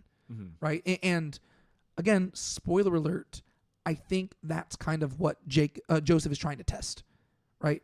It seems like a big part of his plan is going to be, have my brothers changed? Because if they've not changed, well, guess what? Then they're going to join in the curse of Canaan because they have acted shamefully towards their father, right? Because Ham's whole thing is that he exposed the nakedness of his father. He acted shamefully towards him. Well, what the brothers did is that they totally disregarded Jacob's feelings, and they decided to sell Joseph into slavery, lie to him about all this stuff, and so they have acted shamefully towards their father. And so it seems like Joseph is trying to figure out, will they act shamefully towards their father again? And so there is this parallel in the two stories to where is Israel, are the people of Israel going to be another Canaan? I see. And so I don't know if that connection makes sense. It might be a bit of a stretch, but to me, the language there intentionally calls back. And so I think we're being called to, we're being invited to find that connection. I think if anything, the stuff we're going to talk about next week would actually make even more sense to me. Yeah. Like I said, I'm not going to say it because that's spoilers, but yeah. And so what I want to do now is I want to highlight some of the questionable things that Joseph does here in verses 7 through 28. And we're not going to answer all of them, but we do want to just, raise the questions. Yeah. And I want to clarify, there are answers to these questions, but I think we're missing the point of the story if we're not asking them, right? Mm-hmm. You don't want to read the later information we know in the story into it yet. You simply want to read the story and be like, that was a weird thing to do. And so, first question, why doesn't Joseph immediately reveal himself? Mm-hmm. The moment he sees his brothers, what we read is he recognized them, but he did not allow them to recognize him. Why? Interesting. Yeah. Secondly, why does Joseph remembering the dream cause him to accuse them? We already kind of talked about that one being weird. Yeah. Thirdly, why does he specifically accuse them of being spies? Yeah, because he could have said a lot of things. Yeah, he could have said plenty of things, but instead he says, you're spies of the land. Fourthly, why does he lock them up for 3 days? Fifthly, why does he originally say that he's going to detain 9 of them and send one of them to go get their younger brother, but then he ends up only detaining one of them and he sends 9 of them instead? So there's a change there. Or let me just ask you, this is one we could probably try to answer right off the bat. What effect does this have? If you're the brothers, what effect does this have? Changing that. I guess if I was the brothers, I'd probably be thinking that maybe this guy is being gracious. Yeah. And I think that's intentional. I think there's going to be several things here where Joseph goes out of his way to try to make himself seem like a reasonable person, right? He's not just trying to be this jerk. He's very reasonable. It's he says, okay, I'm going to send one of you back home, but I'm going to keep 9 of you here. he gets 3 days to think about it. He says, you know what? I've changed my mind. I'll just hold one of you here to make sure y'all come back, but 9 of you can go home. And so I think he's trying to be very reasonable. And there's going to be several things he does in this section which seem to be serving that exact purpose. And so, sixthly, why does he insist that they bring Benjamin to him? I think we've kind of already answered this question, right? Well, there's probably 3 reasons, or two primary reasons. One, it seems like he wants to know the fate of Benjamin. 2, he probably just, he wants to see Benjamin. And I guess the third motive would be he wants to see how the brothers are going to treat Benjamin, right? And so those are kind of the 3 things that we're going for there. Seventhly, why does he specifically imprison Simeon, right? Why specifically Simeon? Because the author could have just told us, oh, he imprisoned one of the brothers and not tell us who. But the author tells us it was Simeon. So the question becomes why? And if you want to know the answer to this question, it probably kind of goes back to looking at verses 21 and 22. And this is probably one, it doesn't tie into his overarching in plan, so we can probably answer it. What did he just learn in verses 21 and 22? Oh, like that Reuben didn't want to kill him. Yeah. So he's accusing them of being spies. All the brothers start discussing amongst themselves, and they say, this is why we shouldn't have killed him. And Reuben says, I told y'all shouldn't have done it. And Reuben makes it clear, I tried to appeal and save Joseph. And so Joseph hears that, and that's the first time he goes and weeps. Yeah. Because what did that just tell Joseph? Well, told him that, Reuben actually did care about him. Yeah, Reuben actually did care about him. And prior to this moment, keep in mind, who is Reuben amongst the brothers? He's the firstborn. He's the firstborn. And so you would typically view him as the leader. Yeah. And so he probably held Reuben as like the most responsible for this. And now he learns that Reuben actually wanted to save him. And we kind of talked about it last week. Reuben seems like he had ulterior motives, but to Joseph, that doesn't matter, right? He doesn't care what Reuben's motives were for wanting to save him. It was the fact that he wanted to. And Reuben was willing to betray the rest of his brothers to try to save Joseph. So that changes things, which leads to the question, why does he imprison Simeon? He's the secondborn, right? Yeah, Simeon's the secondborn. And so it's like, okay, well, the firstborn's good. Simeon is the next one. But if you're the brothers, that is interesting because they do not know that Joseph could understand them. Yeah. They do not know what Reuben said. They do not know that Joseph knows their birth order. And so all of this stuff to them seems random. But for us, we're like, oh, okay. Reuben's in the clear now. So Simeon's secondborn, so he's the one in jail. Like there's just actually does make sense. It's really cool because again, we know things that they don't know, but I just love how much the author is very selective in what he lets us know. Mm-hmm. Because we know more than the brothers know, but we know less than Joseph knows. And the author is very careful to keep it that way to where we're always like a few steps ahead of the brothers, but we're always a few steps behind Joseph. And that's such great storytelling. Mm-hmm. Eighth question. Why does Joseph ultimately end up returning their money? Like when he sends them back, he puts the money back in their bags. He sends them back and he doesn't tell them, right? It'd be one thing if he was like, hey guys, you know what? It's a free gift. But that wouldn't make sense because he's accusing them of being spies. But he puts the money in there. He does not disclose it to them, and he leaves them to find it later on. Yeah. And keep in mind, as we're going to see in the next chapters, he's going to accuse them of that. He's not going to accuse them of it. They're going to bring it up to him, and they're going to be like, oh, no, you paid it off. And so it's like, what is the agenda here? Is he testing them? Is he framing them? Is he just providing for the family? What is his goal? And again, we don't need to answer that question now. For right now, we simply have to ask the questions. Yeah. Because that's what the text wants you to do. Because we're trying to figure out, what is Joseph's end goal here? Because we know he has every reason to hate these guys and make their lives a living hell. But what's he going to do with it? And so that section really ends with them. They're making their way back home, and they they find that the money is in their pouch. Yeah. Right? One thing I want to highlight before we move on to Jacob's bereavement and stuff like that is just the whole notion of the brothers' sin and what they did. Because it seems like they do feel really guilty for what they've done to Joseph. Like what did you take anything away from the whole, I guess it's verse 21 where they they immediately turn to the moment things go astray, and start going bad for them. They immediately say, this is because of what we did to Joseph. Yeah. What did you make of that? Yeah, I mean, it is interesting when you think about that. easy to forget that, this happened 20 years ago. Yeah. Whereas like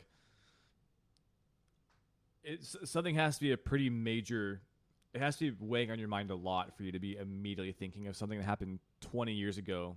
Like, especially knowing how, probably bad these brothers can be. Like, I'm sure that wasn't the last time they did something wrong. Well, yeah, and I'd probably be like, well, maybe it was because we murdered all those people in Shechem. It's like Also, that's like, also true, yeah. It's not the only bad thing they've done, but...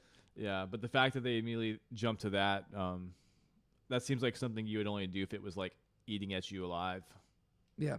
Well, yeah, I just find that so fascinating because it tells us that, yeah, they I mean, we even saw this last week. It was a very impulsive decision that they made, right? Mm-hmm. They crafted that entire plan once they saw Joseph walking towards them. And so in this, like, I mean, it's not like they had like binoculars or anything. Like he had to be relatively close. They hatched this entire plan. They were debating back and forth. We should kill him. No, we should just throw him in a pit. No, we should sell him into slavery. Hey, look, like, so they hatched this very quickly to where Reuben even like left for a little bit and came back and he was like, where's Joseph? Yeah. To where it was very quick. And in the moment, it seemed like the right thing to do. But 20 years later, the moment things begin to go bad for them, they're like, this is because of Joseph. And I just think it's interesting because, again, we know more than they do. We know that those two stories are connected. They have no reason to believe that's the case. I mean, they have zero reason at this point to think that what is happening here is related to Joseph.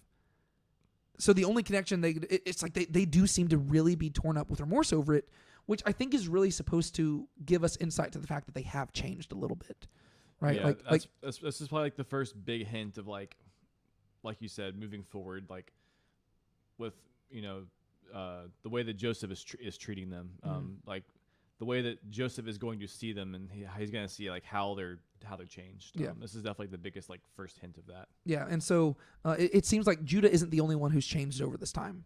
It seems like a lot of the brothers, like they've gone through something, and then Joseph begins to perceive this with Reuben. But the thing is, Reuben isn't saying that he's changed. It's that he wanted to save Joseph to begin with, and so this does not tell Joseph that the brothers have changed. It just tells him that Reuben apparently wasn't as bad as he thought. And so he leaves and he weeps and stuff. Mm-hmm. And so this leads us to that final moment right there where it says, one of the brothers opens up the sack. And you'll notice it does not say which brother opened the sack. That's why I was highlighting the importance of it saying that Simeon's the one who's in jail, because it could just say one of the brothers. So one of the brothers opens the sack. He finds the money in it. He says, "What is this that God has done to us?" Did you want to highlight some stuff about that phrase? Yeah. So far in Genesis, we've seen this phrase pop up a few times, but it's not always God saying it, but the phrase is always associated with some sort of like betrayal. So whether it's like God or Abimelech, there's always this question of like, what is this that you have done? And I think the first time was in the garden, right? That was when God asked like Adam, yeah. What is this that you have done? And then I think with Cain as well. Yeah, I've got it marked somewhere earlier in my Bible. Like I wrote out all the occurrences of the phrase in Genesis, but I don't know where it's at. Yeah.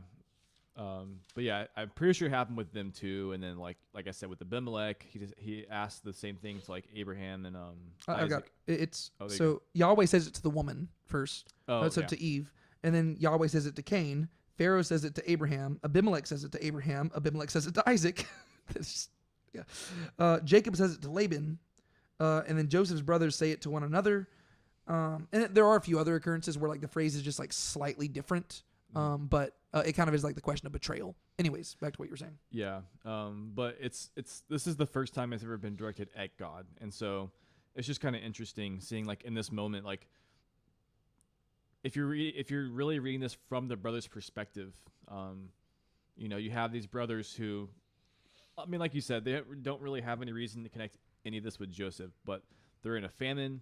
They go to Egypt for bread, and this guy just starts being like, y'all are spies, with no real reason to think that. And they're actually innocent, so they're just like, what the heck's going on? And then like this guy's like trying to like detain them, and then like I said, this time they're actually innocent, and yet they feel bad about it. They're literally like saying, this has happened because we betrayed Joseph. Like they feel bad about what's happening, just to get home and be like, oh, what's going on? Yeah. Like this money's here. We didn't steal this, I mean, I think anyone would be reasonable to be freaking out over that, Oh, yeah. especially knowing that your brother, like, and as we're gonna see, like, the reasonable conclusion is Simeon's probably dead now Yeah. because he's over in Egypt still. They probably realized a long time ago that we stole from them. Yeah. And yeah, he's probably screwed too. Yeah. and- Dad's gonna kill us too. Yeah. Well, yeah. It's just like everything is going so poorly, and they're trying to figure out what is going on. Yeah. And it seems like there's like a human explanation and a divine explanation, and to them the divine explanation makes more sense, right? Because the human explanation, there's really two options.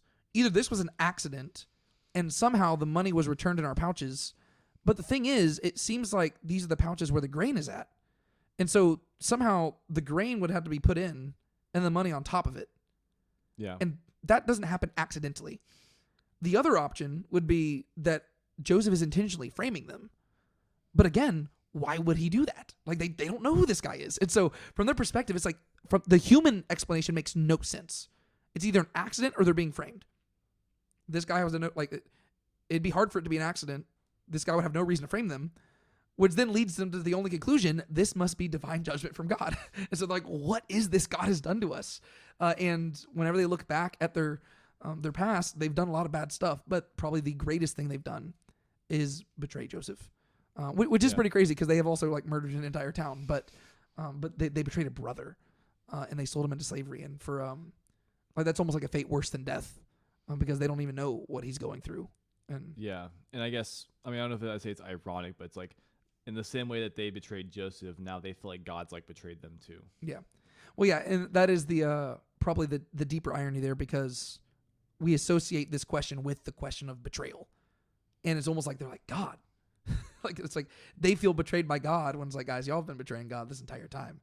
Yeah. And there is part of you where you're almost like thinking like you're getting what you deserve. Yeah. And maybe this is a stretch, but I just kind of thought because there's also the association with money here too. You have one brother who is off and presumed dead at this point, and they're leaving with money for it. It's almost like it's happened again, but with Simeon, to where like, oh, I hadn't thought about that. they're almost being like, God made the decision to sell Simeon. Like, Yeah, I don't know if that's necessarily how you like.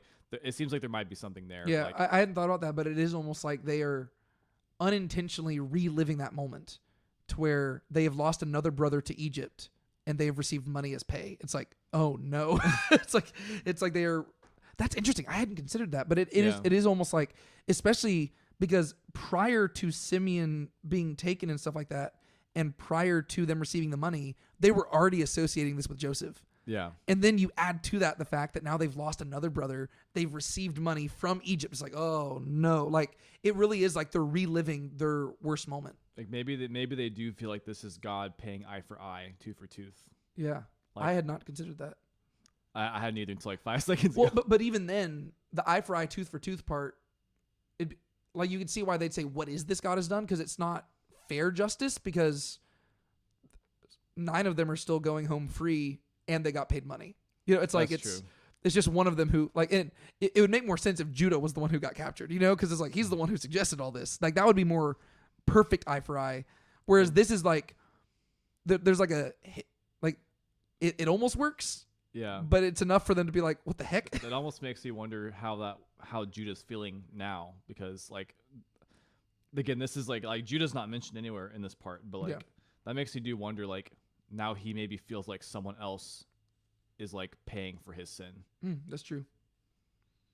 I mean, that's like that would be like completely like between the lines, but Yeah, so this leads us into the back half of the chapter, which really I'm just going to have you recap all the way from chapter 42 verse 29 through 43 verse 15, because the chapter division is kind of weird.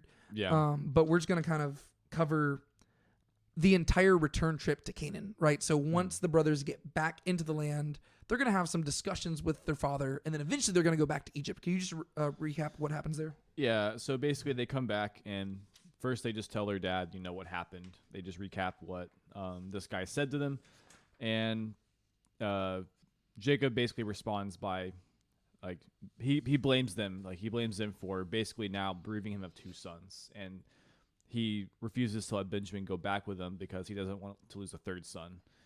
And so the chapter ends basically with them just refusing, like they just stay in the land. They just the grain that they brought back, they're just eating that, and they just don't return. Yeah, which is kind of funny because that means he just was content to leave Simeon to rot. Yeah, and I guess it doesn't say how long happens in between, but long enough for them to run out of food again. So however long, months or years, and then we pick up with the chapter where now they've run out of food, they have to go back again, and Jacob says, "Okay, go get more food," but Judah says, "Hey, like we can't go back unless Benjamin goes with us."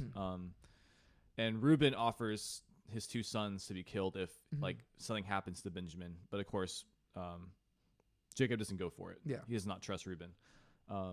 But Judah ends up offering himself as the deposit, basically saying like may be done to me if harm comes to Benjamin. Yeah, and so it ends up being that Jacob allows them to go, but he won't send them without giving them like a bunch of stuff to like soften up the Egyptians. And so he sends them off with like twice the money, a bunch of different gifts, and they take off to go meet with Joseph. Yeah.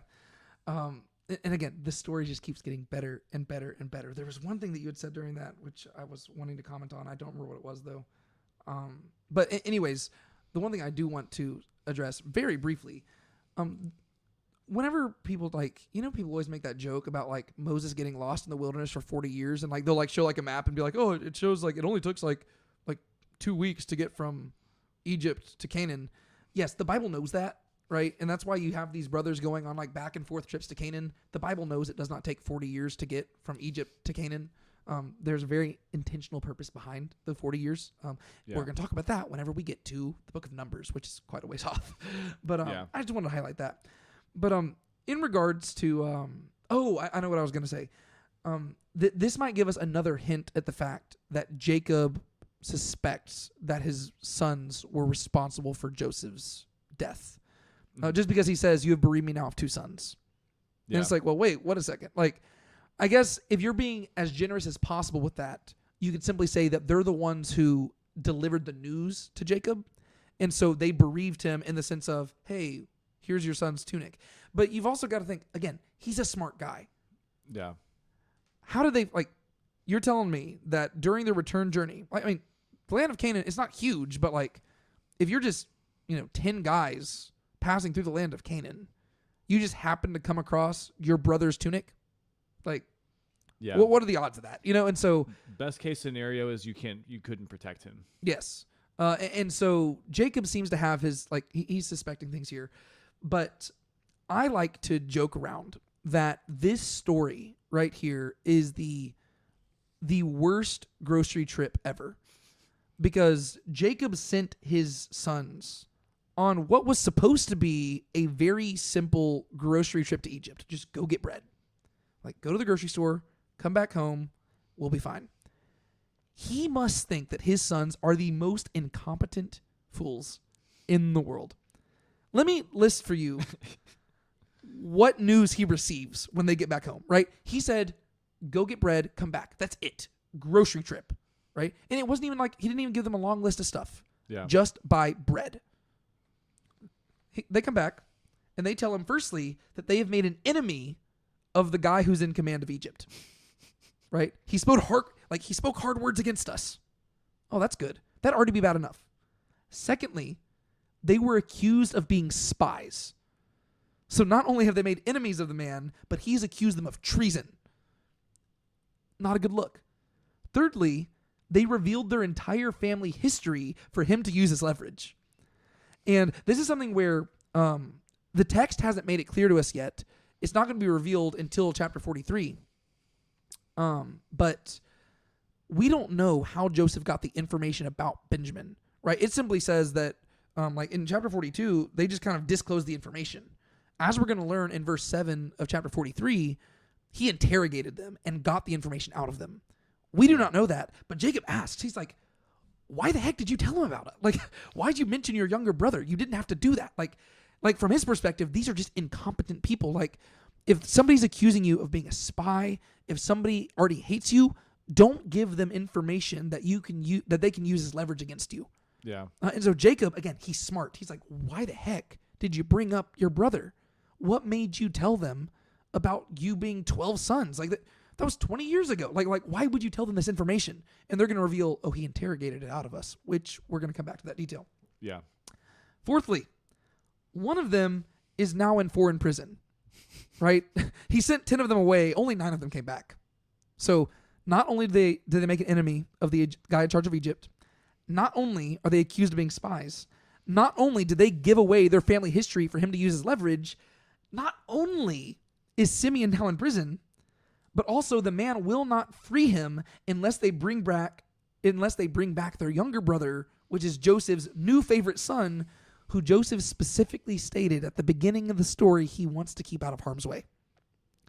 And then, if none of that were enough, they also make it clear that they didn't even pay for the food they got, and so now they look like thieves.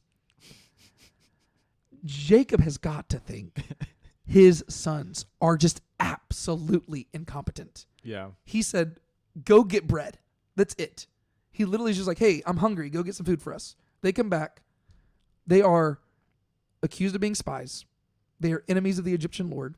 One of their brothers is in prison. The other brother is the only way that they're going to get him out of prison.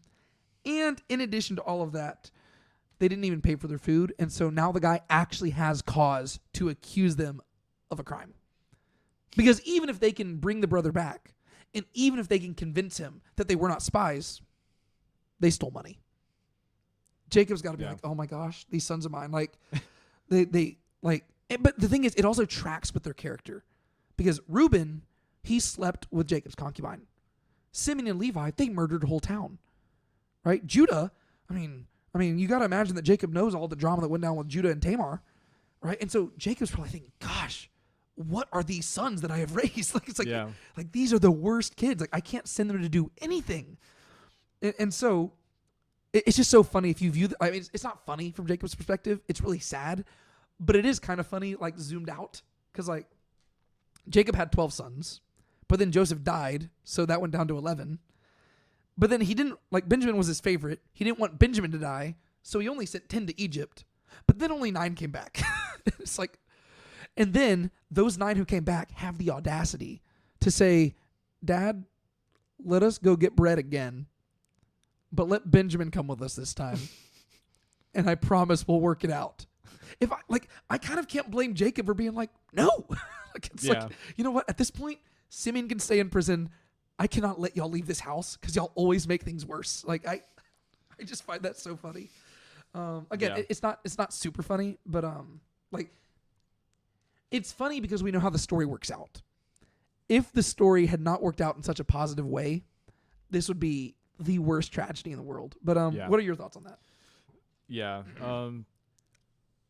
I guess I hadn't even thought about it fully like that, but when you put it all that way, I now realize that honestly, the fact that he let them go eventually is kind of a miracle in and of itself. Oh yeah. Well, no, because I totally get it. Like, whenever we look at this, we kind of think, well, their only chance is to bring Benjamin. Like, yeah. But if you're him, you're like, yeah, but I don't think they can do that. And to me, the big question comes, why doesn't he just go take care of this himself? Yeah. I'm assuming it's because he's old, but eventually he is going to go down to Egypt. But the only reason he does that is because Joseph's down there. So it's like, well, I'm going to go see Joseph. That is true. Yeah. It also, for some reason, it kind of makes me feel like Reuben's response is kind of even like funnier. Like his like offer to like have his sons killed. I agree. Would you like to explain that? Yeah. Like, I guess in keeping everything that you just said in mind, I find it somewhat humorous that Reuben thinks that telling his dad, hey, you can just kill my 2 sons if Benjamin gets hurt, that almost seems just like more idiotic. Well, it seems like it could be a sitcom to where you could just imagine like this is the moment where like Jacob just looks into the camera like, yeah, how would that solve things at all? It's like, yes, Reuben, that it would make me feel so much better if like, now, in light of all the people I've already lost, yeah, kill 2 of my grandkids as well. It's like it's just so funny because Reuben, you know what? Let's just talk about it right now. Reuben versus Judah. They offer 2 very different things, and both of them let us know about their different character arcs. Yeah. Right? Because of all the 12 sons of Jacob, apart from Joseph, the 2 characters who are getting fleshed out the most are Reuben and Judah. Mm-hmm. And that's because those 2 seem to be the contenders for the birthright. at this point, right? Because Reuben is the firstborn, but he has against himself the fact that he took his father's concubine. Simeon and Levi, they're just not even in the running because they killed a town of people and they made Israel a stench amongst the nations. And so Jacob's like not considering them. Judah's the other one. Judah has had a pretty messed up and sordid past, but they can work through it. And so Reuben and Judah are the main ones we're looking at here. And how are they characterized whenever you compare and contrast their offers here? Probably the very first thing that sticks out to me is it's not that Reuben's offer, it's not that it doesn't affect him, but there is something to be said for the fact that someone would be willing to give up their own kids before themselves, especially if you're just considering all of what's going on. Jacob is not a great guy, but he cares about protecting the sons that are dear to him, specifically his 2 sons. Yeah. The fact that Reuben basically views his 2 sons in the way he does, that he's willing to just give them up, I can't see him winning any sympathy from Jacob. But also, like I said, to me the main thing is the fact that he is offering them before himself. But then Judah, whether or not he has sons, he's just I will be the one. He has a lot less to gain.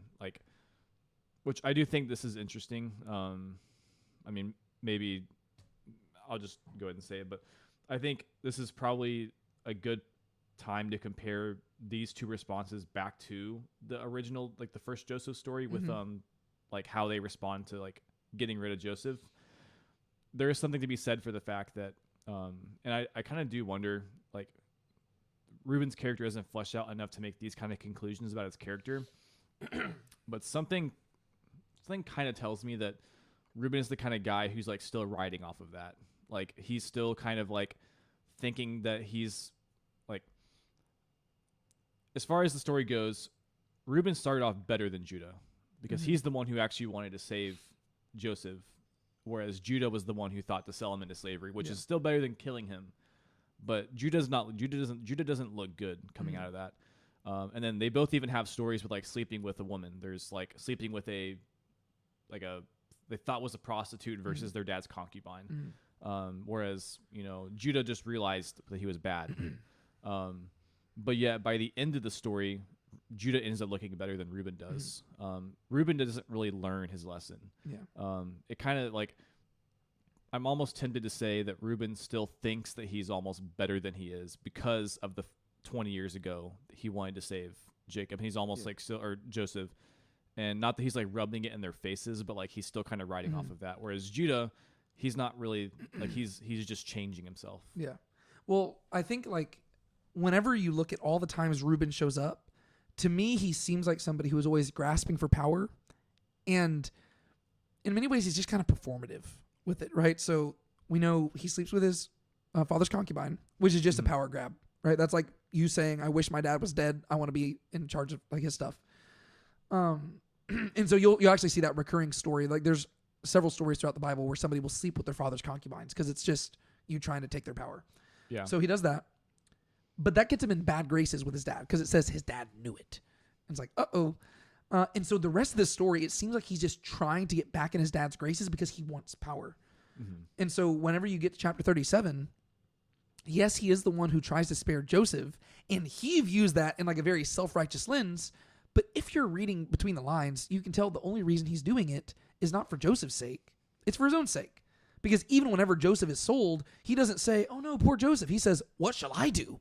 Because his whole thing is he wanted to bring Joseph back home. He wanted to say, Dad, all of them wanted to get rid of him, but I saved your favorite son. It seems like he's willing to settle for second favorite. But then whenever Joseph gets sold, he loses all of that. But the thing is, he couldn't admit that to his brothers. And so instead, he has to twist the story to make it look like he was the self-righteous one. He's oh, I told you shouldn't have done that. And so in the previous section, Joseph overhears them, and Reuben's over here being like, I told y'all shouldn't have done that. Y'all are wrong for doing that. And it's it's just very performative. And then right here, same thing. Reuben wants to be the leader, and he wants to take he wants to provide a solution, but he's just not thinking things through. The solution he offers gives Jacob no reason to like accept it, because if Reuben values his own kids so little, what reason does Jacob have for thinking that he would like value Benjamin higher? Yeah. It's like if you don't even care if your own kids die, why would I think that you would care if my kid died, right? Because you were in charge whenever Joseph died. It's like so. Yeah. It's like it really backfires. And if you look at Reuben, he's just minimizing the cost, right? Mm-hmm. To him, he doesn't understand his father, right? His dad is worried about losing everything, and what does Reuben suggest? Well, let me make you lose more stuff, and so he minimizes the cost of it, and he's just trying to like barter with Jacob. You contrast that by Judah. Judah started off as somebody who all he wanted was greedy gain. He says, I don't care about Jacob. I don't care about Joseph. Let's just sell him into slavery. Let's make some money. Yeah. But over the course of the story, he's been transformed to where at this point, he has nothing to gain. And all he does is he emphasizes the cost. Like he understands his father's perspective. And so he speaks to him and says, Dad, I get it. I get that you love Benjamin, but we have a family to take care of and we need food. And so like Reuben, he just reacts impulsively in the moment. Judah, he waits until they're out of food and says, Dad, I get it. I get that you don't want to send Benjamin, but we need food. And this is the only way we can do it. And you know what? If it means anything to you, I offer myself as a pledge to where if we don't bring Benjamin back, I will have sinned against you for all days. And basically that's him saying he willingly forfeits like obviously he can't control things and say, I would die in Benjamin's place. I mean, I guess that is kind of what he's saying, but he says, hypothetically, if something happened to Benjamin, he says, you can just disown me. He has nothing to gain out of this other than simply trying to provide for the family. Yeah. And so you get to see somebody who wants to be a leader and somebody who's actually being a leader, right? Reuben, he's doing what, whenever somebody thinks that they want to be a leader, it's like he's doing what he thinks a leader should do. Oh, it's like it's a big performative act of like showing how much he can lead. Whereas Judah is actually trying to care for the family. And he's trying to care for his father. And he says, I get it, Dad, but we have no other choice. We can either starve here and all of us die, or you can entrust Benjamin to us. And if I don't bring him back, that's on me. And you can just like disown me and just don't give me anything. Like it really is like it's a really cool contrast here because we get to see how Judah has changed and Reuben, just like you pointed out, he hasn't. Do you have any other thoughts on that? Not too many. But I was gonna say, I think especially as we'll read and like at the end of this chapter, I think it is, or maybe at the beginning of 44. Kind of like what I was saying earlier. This also kind of like you could almost see this as like what Judah's doing. He is almost kind of like in the same way that he sold Joseph into slavery. He is almost kind of like selling himself, like in a way, to where like he's giving himself as like a pledge, like his life is a pledge to like basically ensure like taking care of Benjamin, but he is basically also kind of like selling himself to Jacob, being like, you can disown me. Like he basically is putting himself at the mercy of Jacob. So like he's kind of putting himself like lowering himself down. Yeah. To where it's not quite the same, but later on he will use the wording of him being like a slave, and so it is quite literally him like selling himself. Yeah. Yeah, and again, it's just cool because if you contrast it, in the first story, it was his jealousy, like their collective jealousy of Joseph that caused them to just defy their father and harm the favorite son. Whereas now he is offering himself to protect the favorite son. Yeah. And he gains nothing from it. Like it's like I don't know, it really is just a beautiful little transition there. And you also get to see just how much more thoughtful he was, right? Reuben responds impulsively, Dad, I'll do this if you do this. Whereas Judah waits, and whenever he speaks, you can tell that he's thought through this a lot, and he knows exactly what to say to to Jacob to convince him. One thing I did want to highlight, back in verse 38 of chapter 42, just again, I'm wanting to emphasize how Jacob treats his other sons. He says, my son shall not go down with you, for his brother is dead, and he alone remains. What's the problem with that phrase? He alone remains. Oh, yeah. Like, he alone is referring to Benjamin. So Joseph is dead, and Benjamin alone remains, because to him, those are his only two sons. Yeah, right? And that's the problem, right? Yeah. He is talking to 9 sons right before him. But from his perspective, he really only has 2 sons. Yeah, I'm Right. trying to think. There was some other verse. I don't know if we haven't got to it yet, but there was another one to where like it has the same idea of like it basically just views it as like those are his only two sons. Yeah. It might have been earlier whenever he was first saying, "Hold there is grain in Egypt. Go down and buy some." Actually, I'm not sure. It might be in here, but yeah. So he says, "If harm should befall on him on the journey on which you're going, then you will bring my gray hair down to Sheol in sorrow." And that's so interesting because guess what? Harm already befell Simeon, but he's not even torn up about it. And as we see, they just go on and move on life without Simeon, and Jacob does not seem torn up by it. But he says, but if I lost Benjamin, I would die. And so I just want to say that because I want us to have more sympathy towards the brothers. Not to say what they did is good, but I think we need to understand this is the type of dad they grew up with. Because Jacob, he is better off than he was at the start of his story, but he's still a snake. And he really is still just a really messed up person to where this is not good fatherhood at all. Right? He treats his, these 10 sons, I mean, now 9, he treats them like slaves. And the only 2 that matter to him are Joseph and Benjamin.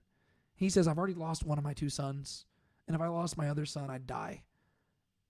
And he blames them for it. But really, he kind of is the one to blame.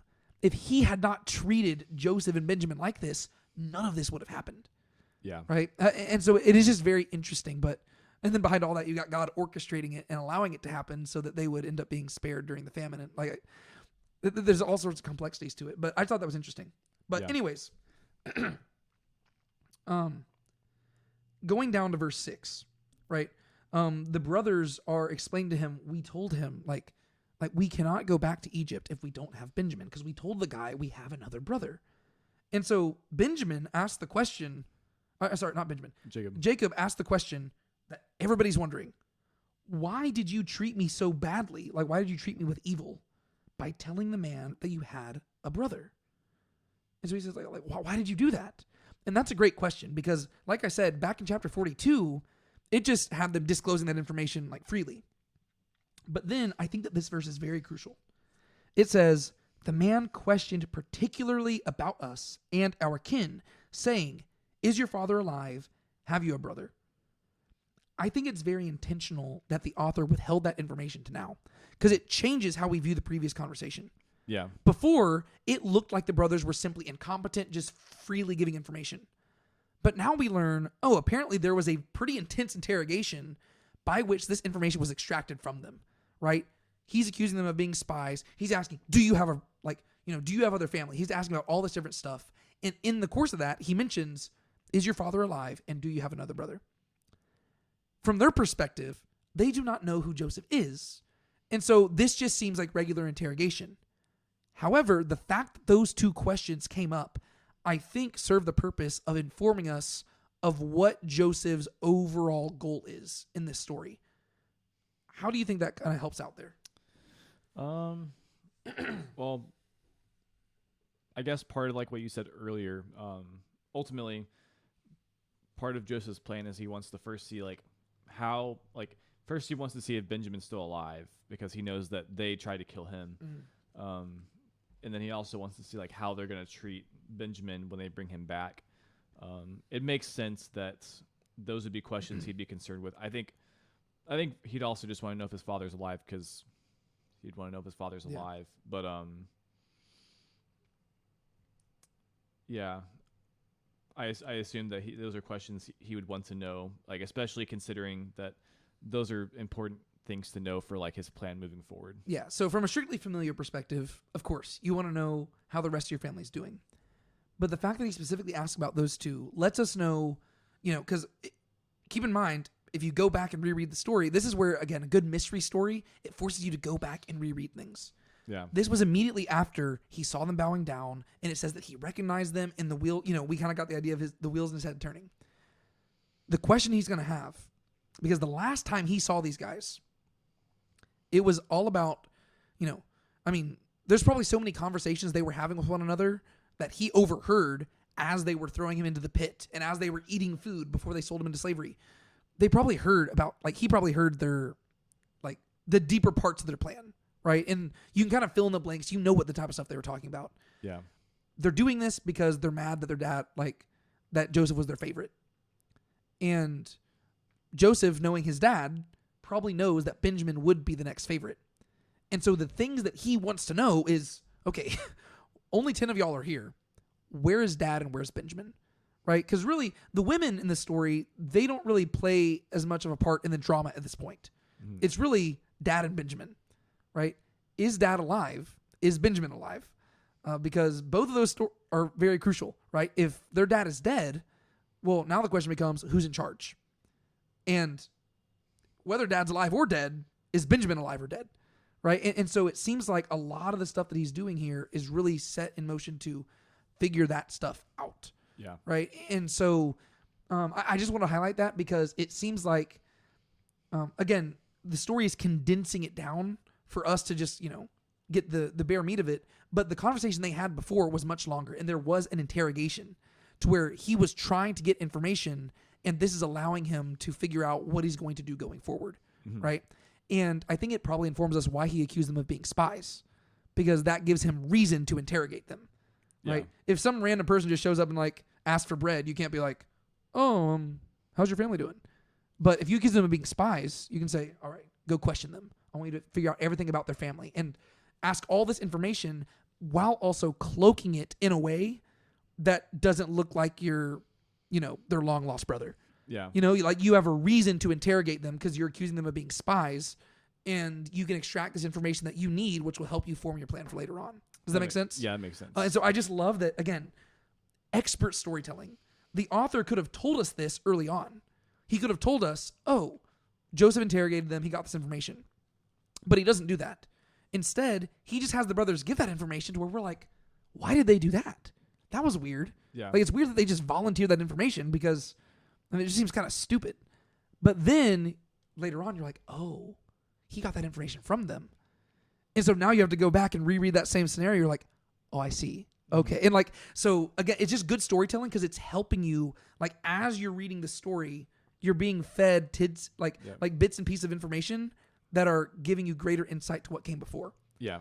And this was a story written 4,000 years ago. That's crazy. Like, I know. I guess, it's crazy that, 3,000 years, between 3,000 and 4,000 somewhere. It's crazy that this is such an old story because it reads like a modern, it reads like the Count of Monte Cristo. Like, it's amazing. But do you have any other thoughts on that before we move on into the, actually, well, I guess there was one other thing I wanted to highlight. Mm-hmm. Whenever Jacob sends them back into the land, he specifically tells them to throw together all this stuff to give to the man to save them. And there's a particular story that I thought of in Jacob's life. It seems like this is kind of his modus operandi here. Where else have we seen him do something like this? Whenever I read this, it made me think of him going back into the land to meet Esau, to where, like, as we talked about whenever we discussed that story, Jacob is always trying to strive and to trying to kind of do things his own way. Yeah.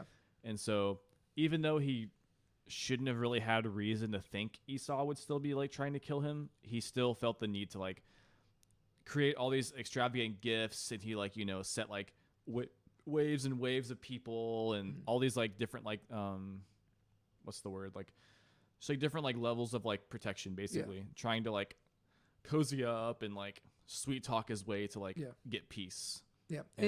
And the reason why that passage came to mind is because the word for present in both passages is the same. It's just the word for offering. So like later on in the scripture, it's used for like sacrifices and stuff. But yeah, it's the same thing where whenever Jacob was entering into the land, he had good reason to be afraid of Esau because he'd done some bad stuff against Esau. And Esau was a very powerful man, right? He has 400 men. And so what does Jacob do? He tries to butter him up by giving him a present in order to get rid of the animosity. And now Jacob's doing the same thing with Joseph. Joseph is a powerful man who has apparently very good reason to hate him because he thinks that everybody's spies and they've stolen money. And so Jacob's doing the same thing because he tried to pay back Esau. And so now he says, I want you to give double back to the guy, right? And so it's like, just like he paid back Esau, let's pay back Joseph. Let's make him fine. And so he's trying to fix everything. But the irony behind both of those stories is that in both cases, Jacob actually had nothing to fear, because it turns out that Esau had nothing against Jacob. And so even though we don't know the end of the story yet, this foreshadows where Joseph's story is heading as well. Yeah. Because we've read this story before. Jacob was terrified. He thought he would lose everything. And even in that story, remember, he put his sons in a certain order Yeah. because he thought he might lose his sons. And so the story is very similar. Powerful man, angry at Jacob. Jacob is terrified. He tries to pay him off. He's trying to preserve his family. Turns out his fear was for nothing.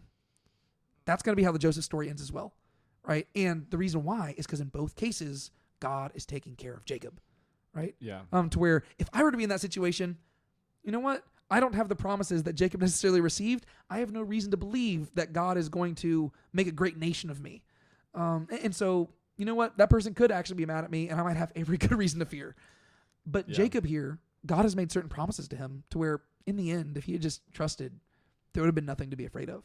Yeah, well, because with the Esau story, that's whenever we got that sandwich with like the him wrestling with God, to where God had to tell him like stop striving with me, and we don't have like a sandwich here that I can tell. I mean, he sends them back, and then he prays over them, saying, "May God Almighty grant you compassion," and I guess you could say like in the same way like God already did grant them compassion, and so they had nothing to fear. But I think that, like you said, the fact that this is intending to parallel that story should give you insight into the fact that Jacob is still striving. Yeah, he's still striving, and he's not going to stop.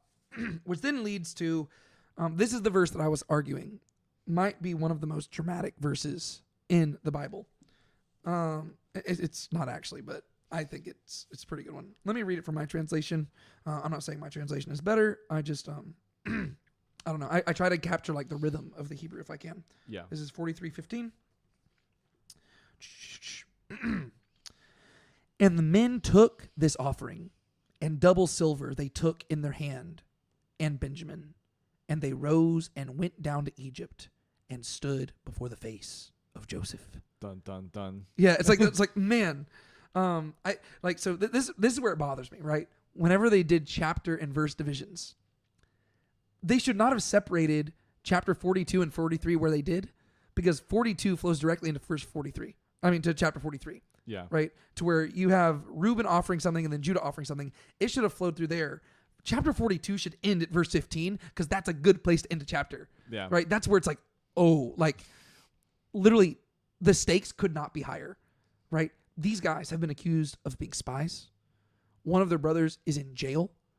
And they're like, this is like a Hail Mary pass where Jacob is just like, he thinks that this might be the end, right? Yeah. He is trusting his sons, who he views to be the most incompetent people in the world.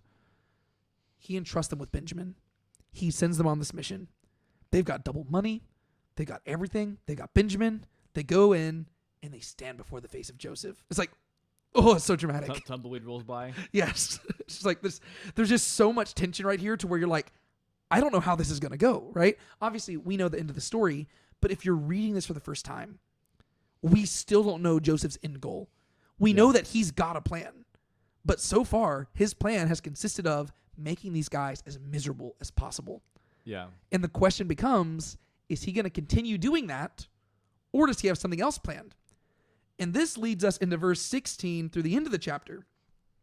And as we're going to see, the exact reverse is going to happen, to where basically all the problems they had are going to be suddenly and quickly resolved. And to me, if I were the brothers, that would not make me feel better, because it's almost like things are too good. Yeah. You know what I mean? So would you like to summarize what happens in the back half of chapter 43? Yeah. So they show up, and they basically go to, like, Joseph invites them into the house to, like, eat with them, which to them is already raising a red flag, because they're thinking like, oh, he's gonna like have us killed. And they end up eating, and basically like he gives them food, and he says like how he says, you know, he sees Benjamin and says like,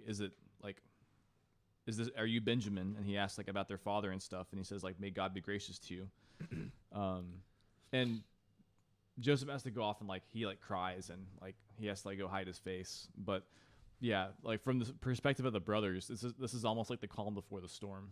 Yeah. They're just thinking like, oh no, like what's gonna happen? Yeah. Well, but even then it gets weirder because right before they even went into Joseph's house, it says that Joseph saw Benjamin with them. So apparently Joseph's like looking through a window or something like that. Oh, He sees them, and he sends the steward out to them, and they try to explain things. They're like, hey, I know that we left on bad terms last time, and we just want to explain that like whenever we opened up our pouches, the money was in there, but we brought back twice the money.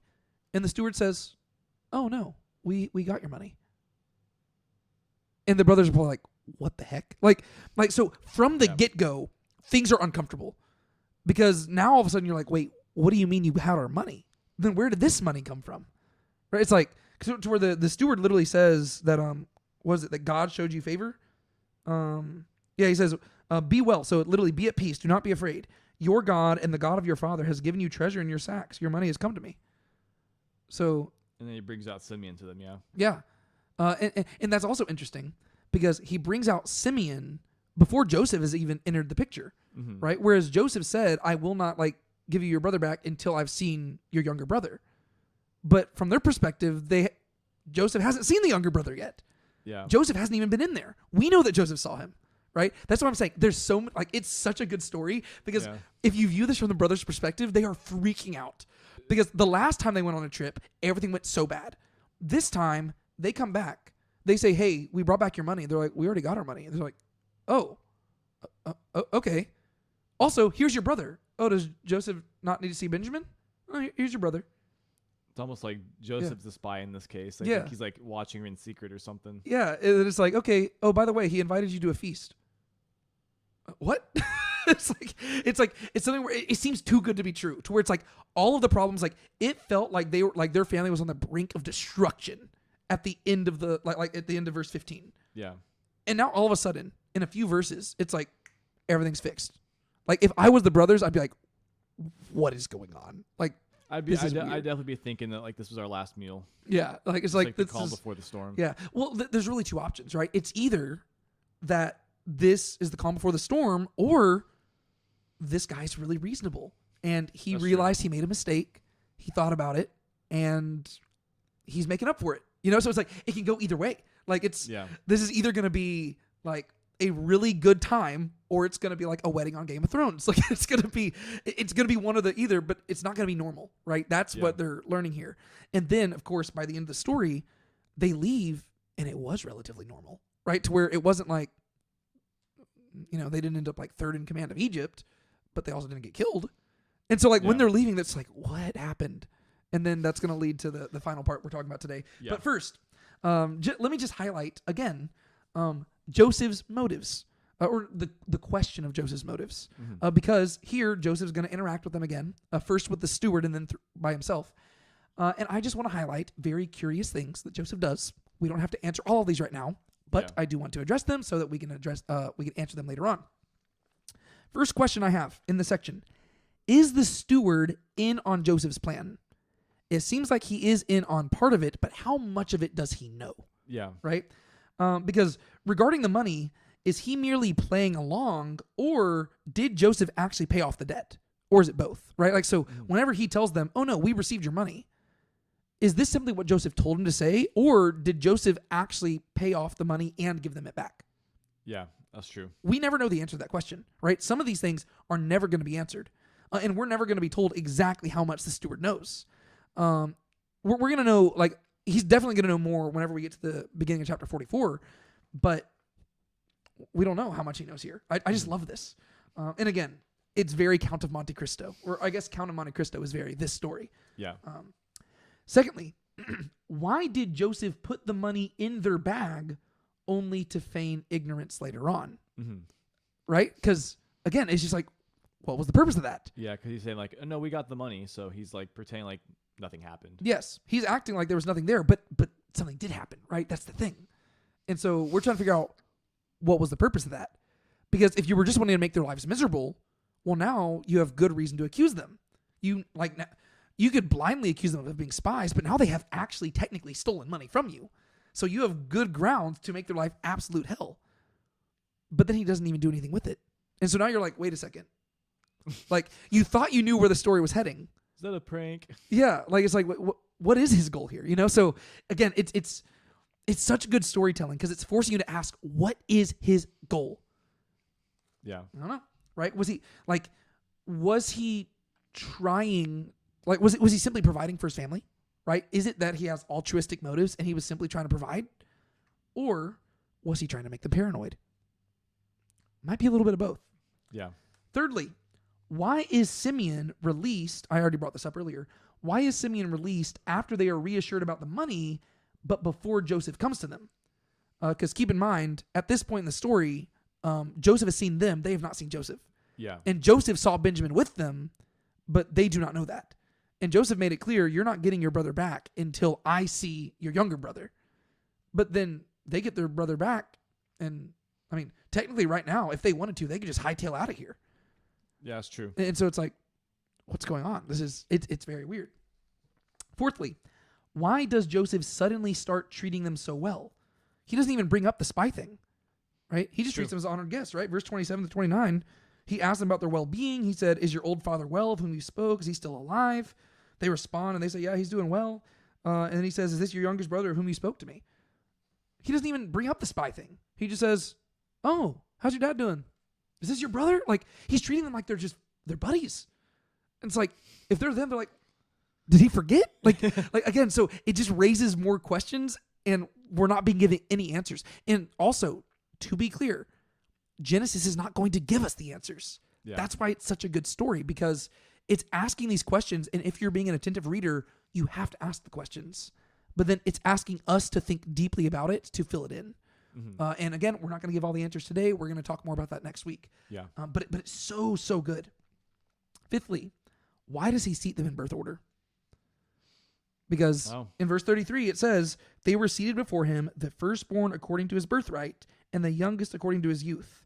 And the men looked at one another in astonishment. So he apparently said, okay, you sit here, you sit here, you sit here, you sit here. And they're looking at each other. They're like, he sat us in exact birth order. That was intentional, right? Yeah. And so you have to ask why. Like, again, is he just playing mind games? Is he trying to freak them out, or is he trying to give them hints, right? Is he playing like kind of cat and mouse with them, like playing chess with them, being like, you see what I'm doing there? But I don't know, because keep in mind, they're all close enough in age to where it's not like you have like a 70-year-old, a 40-year-old, and a 20-year-old. No, like most of them, like Benjamin is clearly the youngest, but most of them were all like, you've got 10 kids born within a span of 14 years. So they're all close to the same age. Yeah. And so they're all looking at each other like, how did he do that? And then we have to ask, why did he do that? And I just love that. And then the icing on top of the cake, number 6, why does he give Benjamin the biggest portion? Right? Because it says, verse 34, he took portions to them from his own table, but Benjamin's portion was 5 times greater than any of theirs. Literally in Hebrew, it's 5 hands greater. So like basically 1, 2, like, so he gives Benjamin more. Why? And I think the simple answer is, oh, well, Benjamin's his brother, so he's showing favoritism. But I don't think that's the answer. I think that Joseph, like he's playing chess, and they don't even realize that they're supposed to be playing checkers. You know what I mean? Like, it's like they are so far behind to where they're just like, what is happening? And dude is a genius.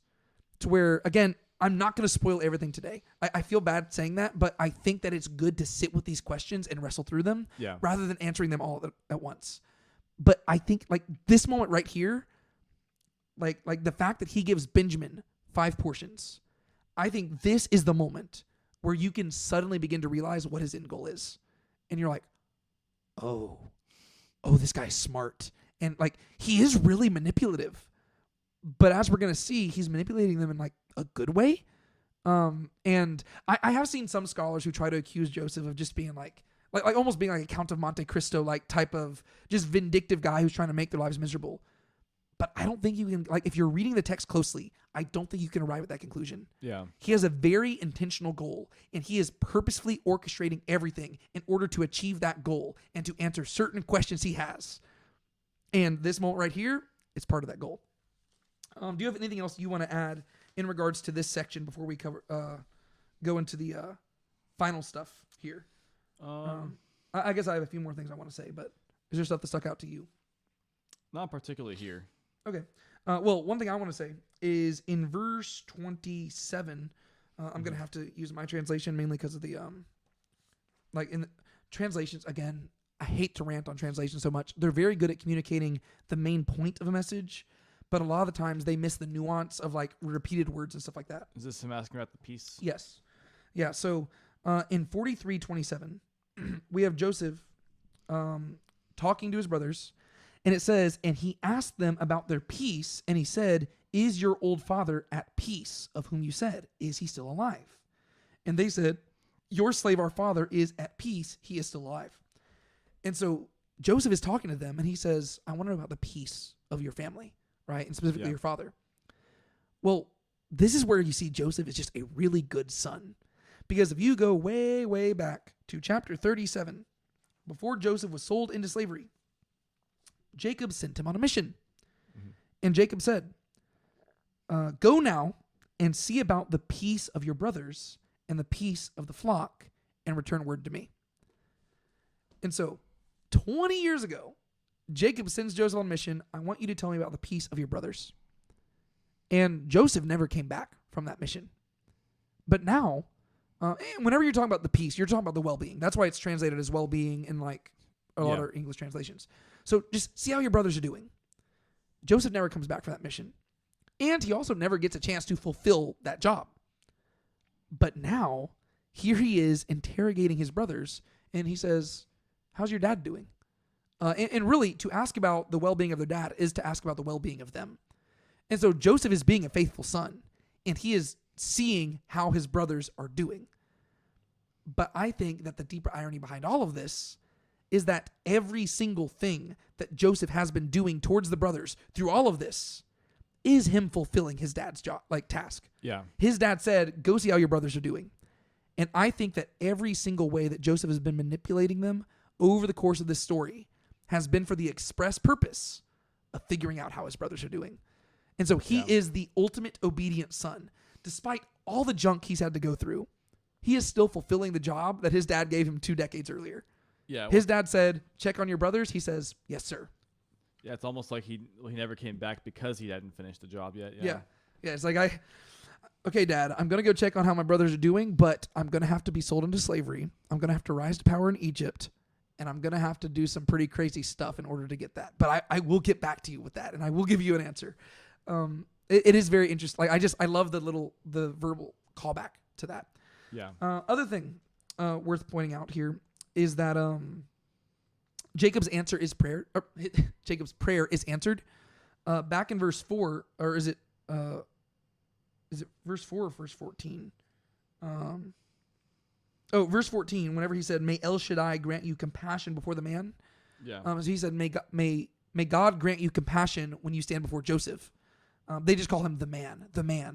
Which when I hear the man, that to me calls back to Genesis 3 verses 15 and 16 about this seed who will come and the man who will rule. That's true. But they keep calling him the man.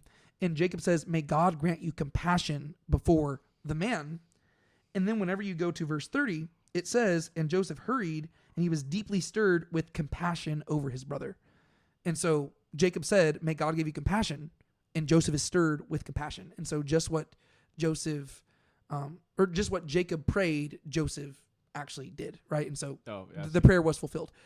And then one thing that I want to bring up, and I kind of had texted you about this before, so I'm going to give you an opportunity to talk about it first because I could probably rant about it for a while.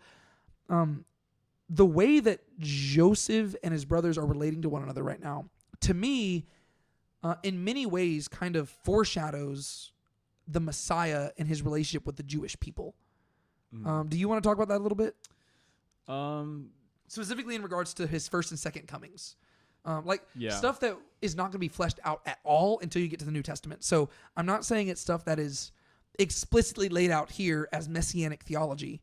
I'm just saying that as a New Testament Christian with certain convictions about Jesus and our relationship with him and stuff like that, I can't help but look at this and be like, oh, wow, there's some nice parallels. Yeah.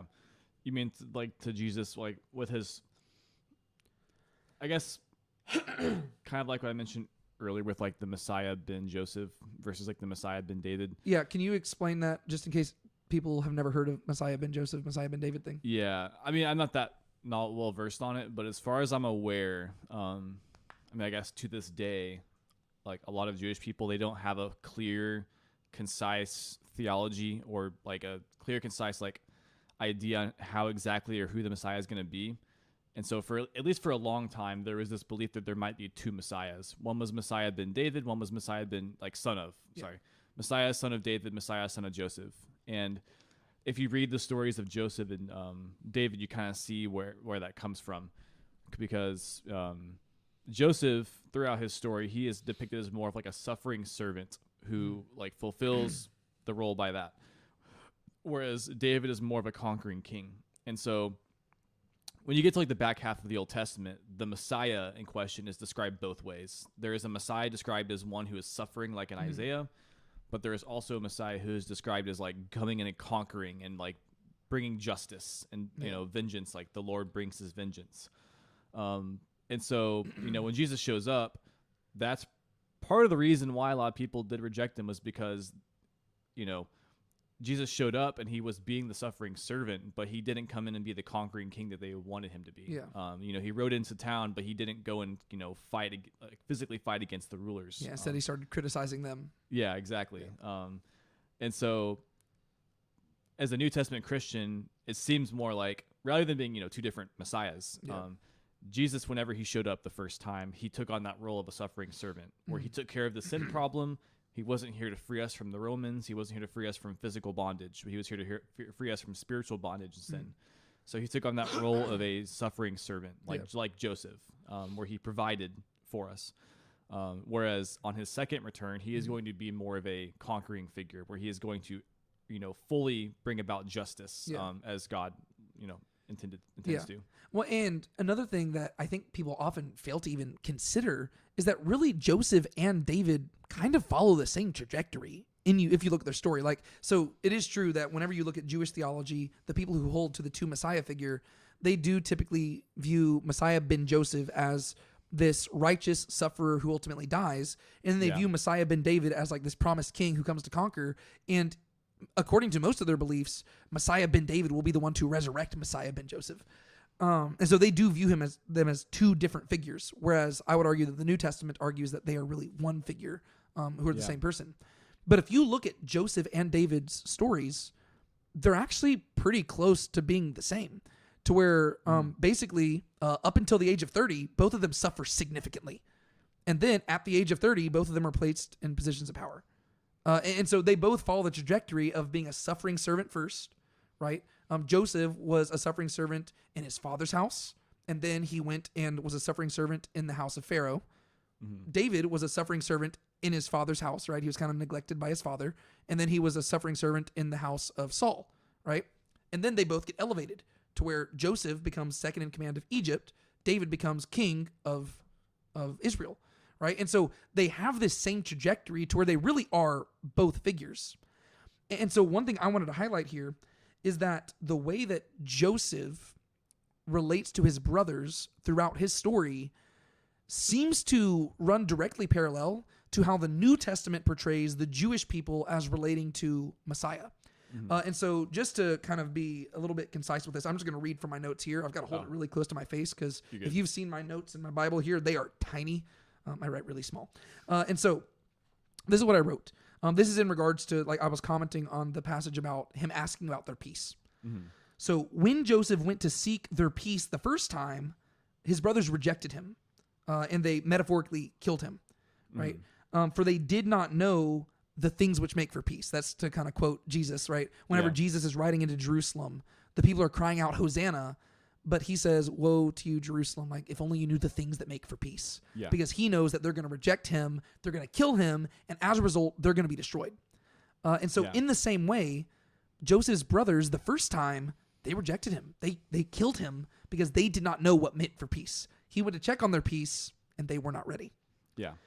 However, currently where we're at in the story, Joseph now stands before them for a second time, not as a suffering slave, but as the Lord of the earth. And they literally call him that in verses 30 and 33 of chapter 42 whenever they're talking to their dad. They keep saying, the man, the Lord of the earth. The man, the Lord of the earth. Yeah. That's how they classify him.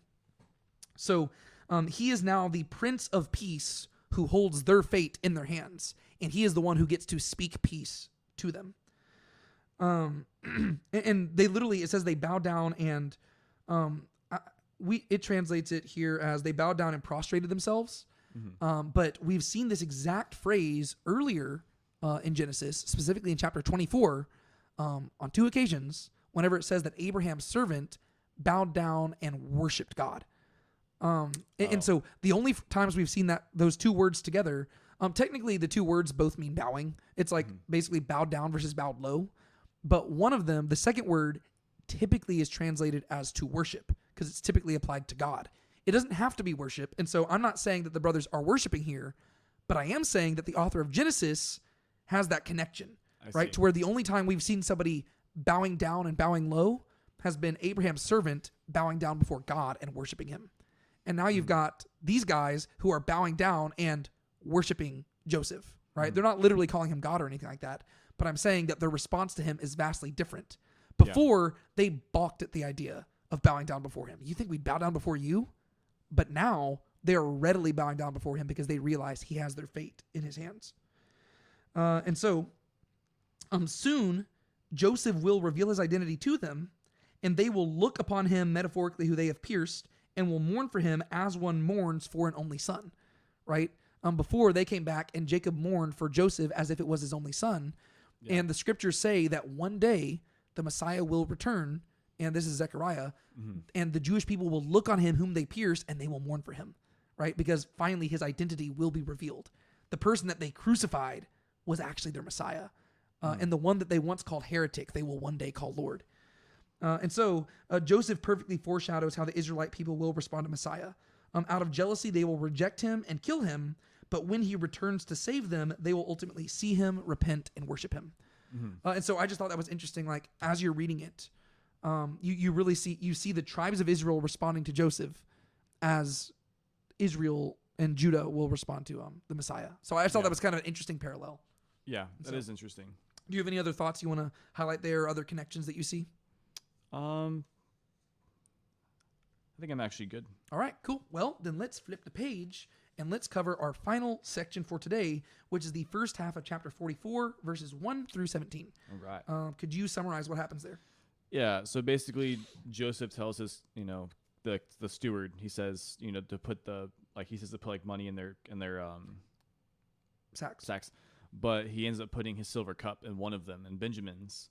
It doesn't say anything. And the men go off and they finally realize, oh crap, we took the cup. Yeah. And so they go back and basically they're afraid like they're going to die. They go off and he sends the steward after them. And he says to go look for the cup. And they accuse them of having the cup. And they're like, wait, no, we didn't steal anything.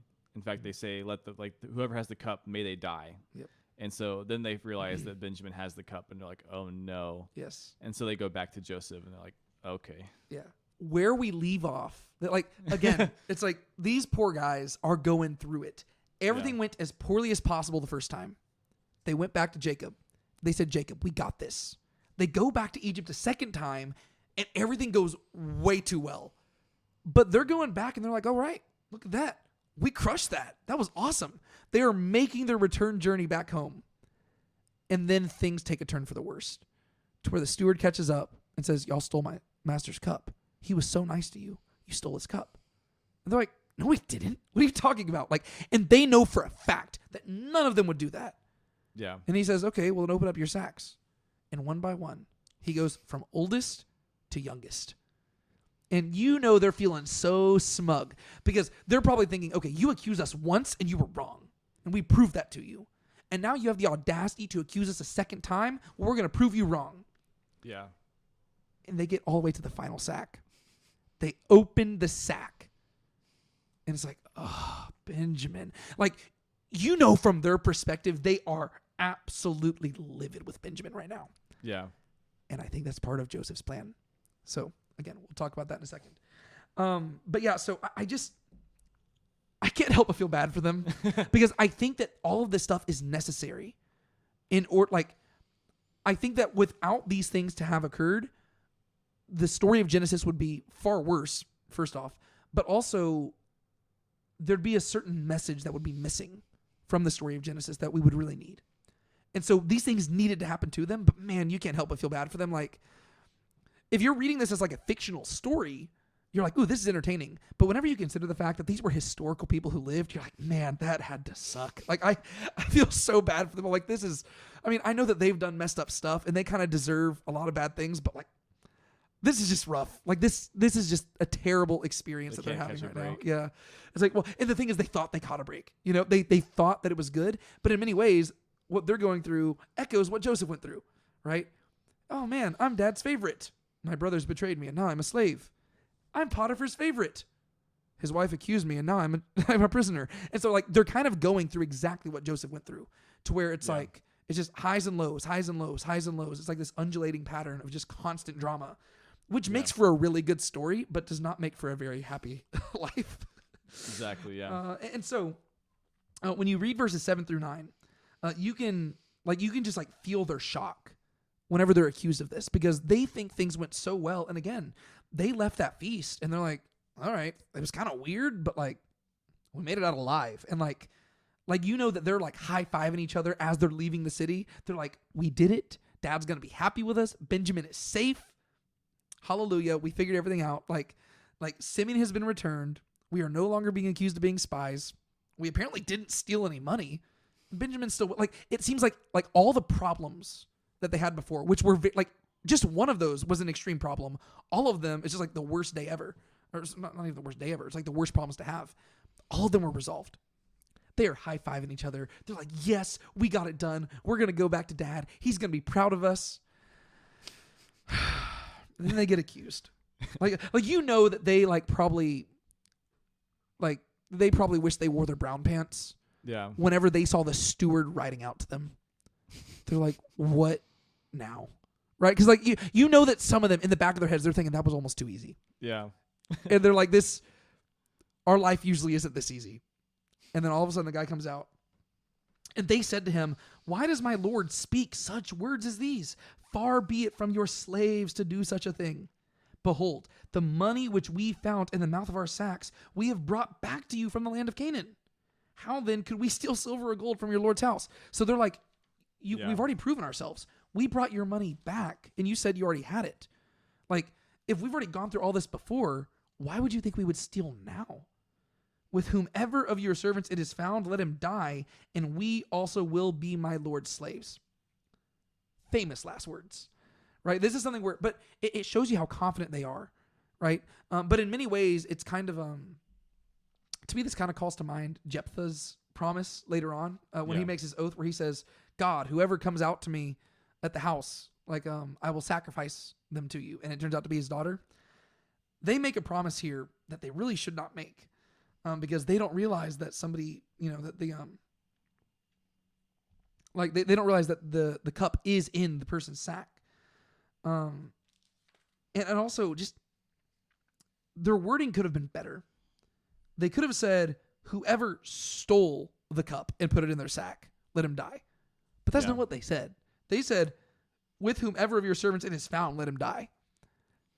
And also keep in mind, at this point in the story, they already have at least one example wherein some of them have opened up their sacks to find out that stuff has been put in there that they did not put in there. Yeah. So that's already happened once. They opened the sacks and there was money in there that had come from Egypt, but they didn't put it there. So from their perspective, they actually have good reason to believe that the people in Egypt do not know what they're doing and that maybe the cup did actually end up in there. But they're so confident in their innocence that they say, you know what? If you find stuff, like you can almost imagine them getting kind of cocky here, right? If you find stuff in one of these sacks, you can kill us. That's how confident they are. Yeah. And then you could feel their guilt and their frustration and their grief when you get to verse 11. They hurried. Each man brought his sack down to the ground, and each man opened his sack. Like it says they're hurrying, right? They're like, let's just get this over with. Let's go quick. Let's get it done. And he searched, beginning with the oldest and ending with the youngest. There's that phrase again. Oldest to youngest. Yeah. and the cup was found in Benjamin's sack. Then they tore their clothes, and each man loaded his donkey and returned to the city. Like, you kind of get the idea. It's like I'm sure they said stuff, but the text doesn't tell us how they responded. You just feel their dejection. They're just like, oh, all right, load up the donkeys. Let's do this again. It's like, they're like, we knew it was too easy, basically. It's Right. like, oh, such a good story. And so what do you think the brothers are thinking of Benjamin at this point? Because keep in mind, we know that, again, this is where the text, it lets us know things that the brothers don't know, but we don't know as much as Joseph, right? We don't know his end goal, but we know that he did put the cup in the sack. And this is a place where we do know that the steward was in on it, because the steward was the one who was told to put it there. Yeah. Right? And so the steward put the cup in there, and now the steward is the one who's accusing them. So the steward is in on Joseph's plan to a degree. Mm-hmm. We don't know if he knows what Joseph's end goal is, but we know that he's at least in on it, and he's just having a fun time with this. But the brothers don't know this. And so what do you think they're thinking of Benjamin? Yeah.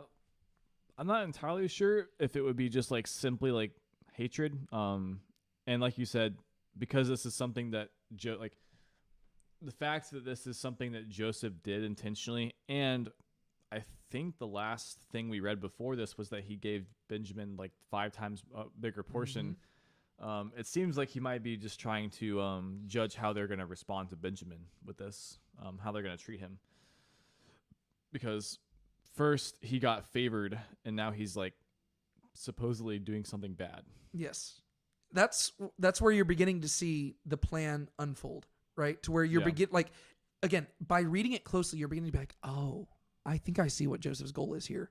It seems like he is giving them absolutely every reason to hate Benjamin. Keep in mind, they sold him, Joseph, into slavery, and he had done nothing wrong. He is giving them every reason to hate Benjamin. Because if you view this from their perspective, their dad treats them like a slave, and they have made 2 back and forth trips to Egypt to get food. Mm-hmm. And meanwhile, Benjamin was never supposed to go on any of these trips. He was dad's little favorite kid, staying at home. And keep in mind, he's like 30 years old, right? He's an adult man. But Jacob would not let Benjamin leave his side. And so Benjamin is the new Joseph. The brothers, they went on this mission knowing good and well that Benjamin is the most important part about this mission. We have to keep him safe above all. And again, the text does not tell us about the conversations they had on the journey from Canaan to Egypt, but we can fill in the blanks because we know what it's like to be human. Yeah. We know for a fact that these brothers are turning to each other and saying, we better not act up, right? Simeon and Levi, well, Simeon wasn't with them this time, but they're talking to each other and saying, don't act up. Don't get up to your regular shenanigans. Don't do anything wrong. We need to be on our best possible behavior because we need to make sure that we don't lose any more people, and we need to make sure Benjamin comes home safe. The whole purpose of this mission is to fix problems, not cause problems. Yeah, and I could bet they probably also gave Benjamin a mouthful of like, hey, kid, like, you need to keep to yourself. Yes. It's all about like, hey, you haven't been here before. This guy's a harsh man. And honestly, Benjamin, you are more important than any of us. Because if we come home and you're not with us, we're all dead meat. And so behave. Just shut your mouth. Don't do anything. Yes. Just follow us. Yeah, like again, the text doesn't tell us that, but that's because it doesn't need to tell us. We know what it's like to be human. They had those conversations. Yeah. Everything hinges on Benjamin. Like, it hinges on Benjamin coming home safely, and Benjamin coming home safely hinges on them being best possible at it. Like, they need to just do everything. Like, they need to dot their I's, cross their T's, behave perfectly. Yeah. They go there. Everything goes smoothly. It looks like everything is resolved. They are leaving the city, and it's like, yes, we've done it.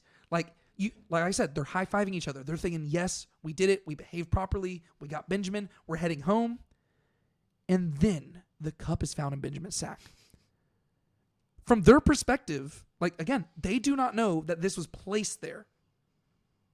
From their perspective, Benjamin stole this. And in doing that, he has ruined the 2 things that mattered, right? He has not behaved properly, and he has ruined their chances of him coming home with them.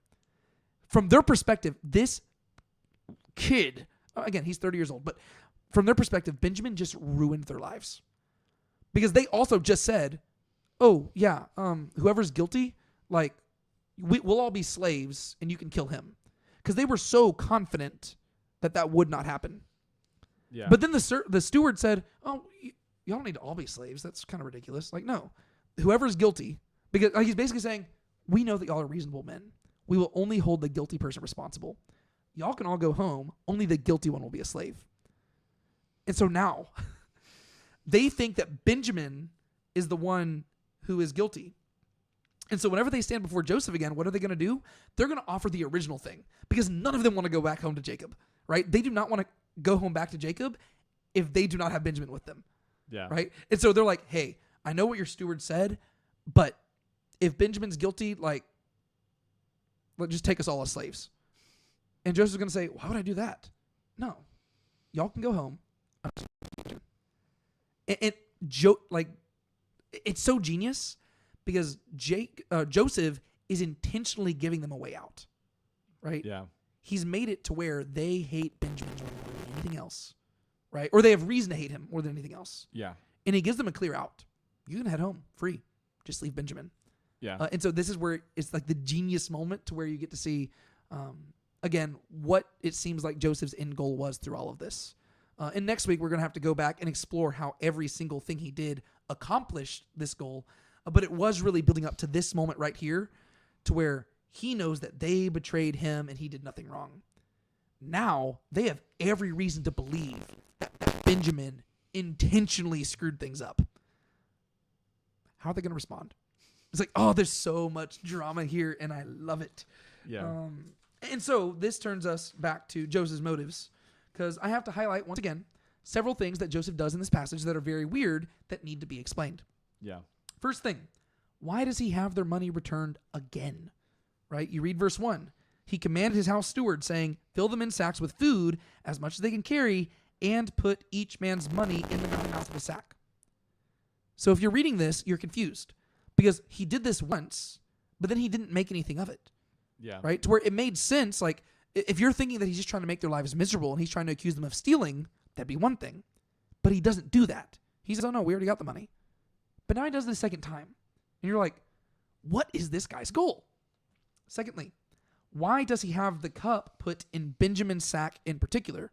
And we've kind of already begun to address the answer to that question. Thirdly, why does he let the men get out of the city before sending the steward after them?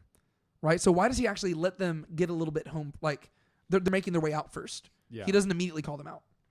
That's true. Fourthly, why does he tell the steward to accuse them of theft? Because he didn't do that before, right? That's what you thought he was going to do with money, but now he actually does do it with the cup. But he doesn't he doesn't even bring up the money. He just brings up the cup. Kind of interesting. And it's also interesting to think about the fact that they apparently did open up their pouches for the guy to look inside. And the guy apparently saw all the money in there, but he didn't even call them out on that. That's true. The only thing he called them out on was the cup, which I didn't even consider that till just now. Yeah. Fifthly, the brothers offer themselves as slaves, and they offer for the guilty one to be killed, but the steward says the rest can go freely and only the guilty go unpunished. And only the guilty go punished. Why is that? This is a question that we can probably answer, and I think it ties back to something we talked about earlier. Why do you think it is that the steward would change this? Probably just to show like they're reasonable. Yeah. It's the whole idea is that Joseph is not wanting to come across as like this really jerk guy that they are being unfairly treated by. He's wanting to give off the impression that all of his reactions are reasonable. Yeah. Right? Even whenever they figured out that they had stolen something, he's like, oh no, y'all didn't steal anything. And so he's trying to make it seem like he's a very reasonable guy.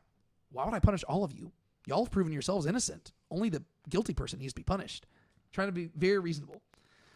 Sixthly, why did the servant, knowing it to be Benjamin's sack, go from oldest to youngest? Right? To be fair, it would have been weird if he went straight to Benjamin, right? Because that would have been, like really on the nose. But why didn't he just go randomly? Why did he specifically put them in the same order that they'd been sitting in, right? And then go oldest to young. That's interesting. To where you're like, this seems intentional. It's almost like he was wanting Benjamin to be last. Seventhly, why does Joseph flex his divination skills in verse 15? right? Joseph said to them, "What is this deed that you have done? Do you not know that such a man as I can indeed interpret dreams or interpret omens?" Mm-hmm. What do you think? This doesn't really tie into his ultimate plan, I don't think. I might have to think about it more. But what do you think one of his reasons might be with this here? I could see him like slowly dropping hints, Yeah, what would this be a hint towards? like that he's Joseph because he interprets dreams. Yeah. Well, yeah, it's like, don't you know a man such as I can interpret dreams? How would they know that? I mean, like from their perspective, he's just the guy who's in charge of the grain.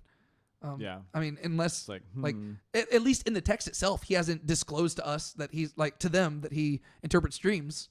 But he walks up to them. Don't you know a man such as I can interpret dreams? Well, they should, because it's their brother, and they've been bowing down before him because he interpreted the dream correctly. yeah. And then lastly, Joseph responds to Judah the same way the steward responds to the brothers, right? So Judah says, take us as slaves, and Joseph says, no, I only want the guilty one. And so that's, and it seems like the whole goal there is, again, it's to make them seem really reasonable and to give the brothers an out, right? So Joseph, he's not trying to seem like a jerk. He says, no, I'm a reasonable man, right? Y'all are innocent. You did nothing wrong. You have proven that. The only person who did something wrong is that younger brother who you brought with you. Leave him with me. Y'all, the rest of y'all can go home. He's giving him a clear out here. And honestly, given what the brothers think about Benjamin, This is the best solution. it is the best solution. You can't blame them, right? I mean, they obviously don't want to face their dad, but the thing is, if they went back to him, they'd be like, Dad, Benjamin stole something. Like, and to be fair, Jacob would probably be very suspicious of that. But it's from their perspective, it's the truth. Yeah. And so it's a very clear way to where they think Benjamin is guilty. And they have a very clear out. They do not have to suffer for this.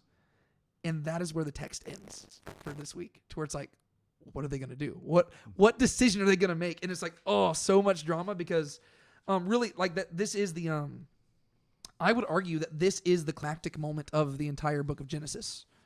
To where Judah, where we're going to open up next week, is that Judah begins speaking in verse 18, and he speaks all the way through verse 34. That is one of the longest speeches we've had in Genesis. The only other one I can think of that's longer is probably Abraham's servant, whenever he's acquiring a wife for Isaac. Yeah. But he's going to give this long speech, and I would argue that these verses right here that we're starting off with next week are probably the climactic story moment in Genesis. I can see that. Because I think it really communicates what God is wanting to accomplish through the people of Israel, and what he wants to accomplish through the people who call upon him, right? Because keep in mind, again, this is all about Judah's character arc.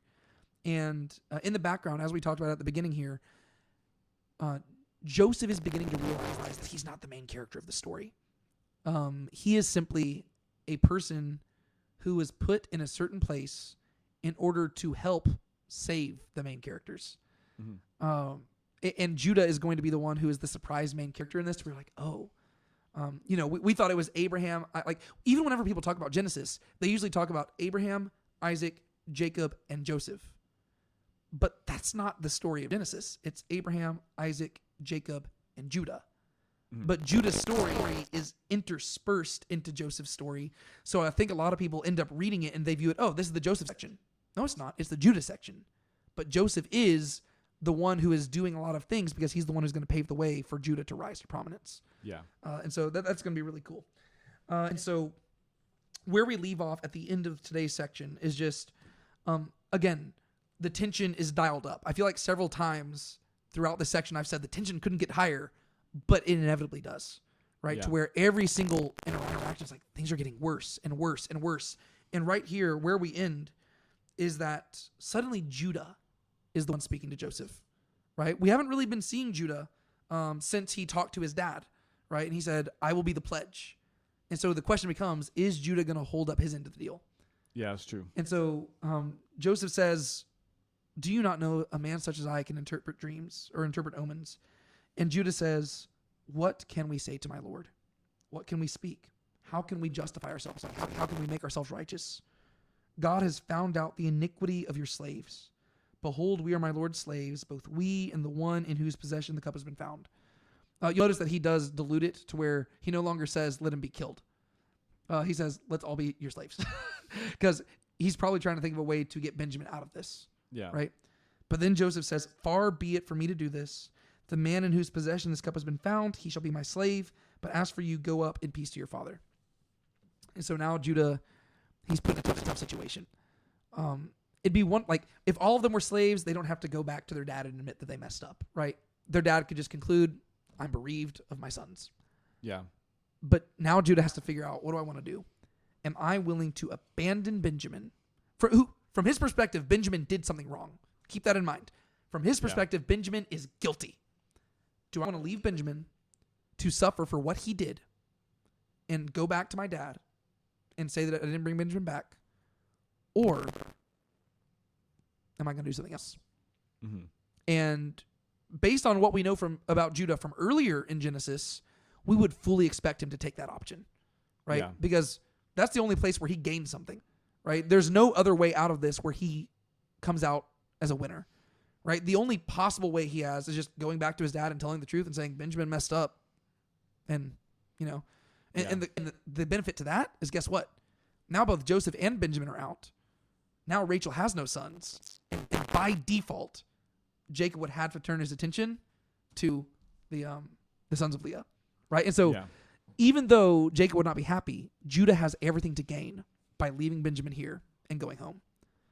It would not be a pleasant conversation, but in the end, one of the sons of Leah is going to end up with the birthright.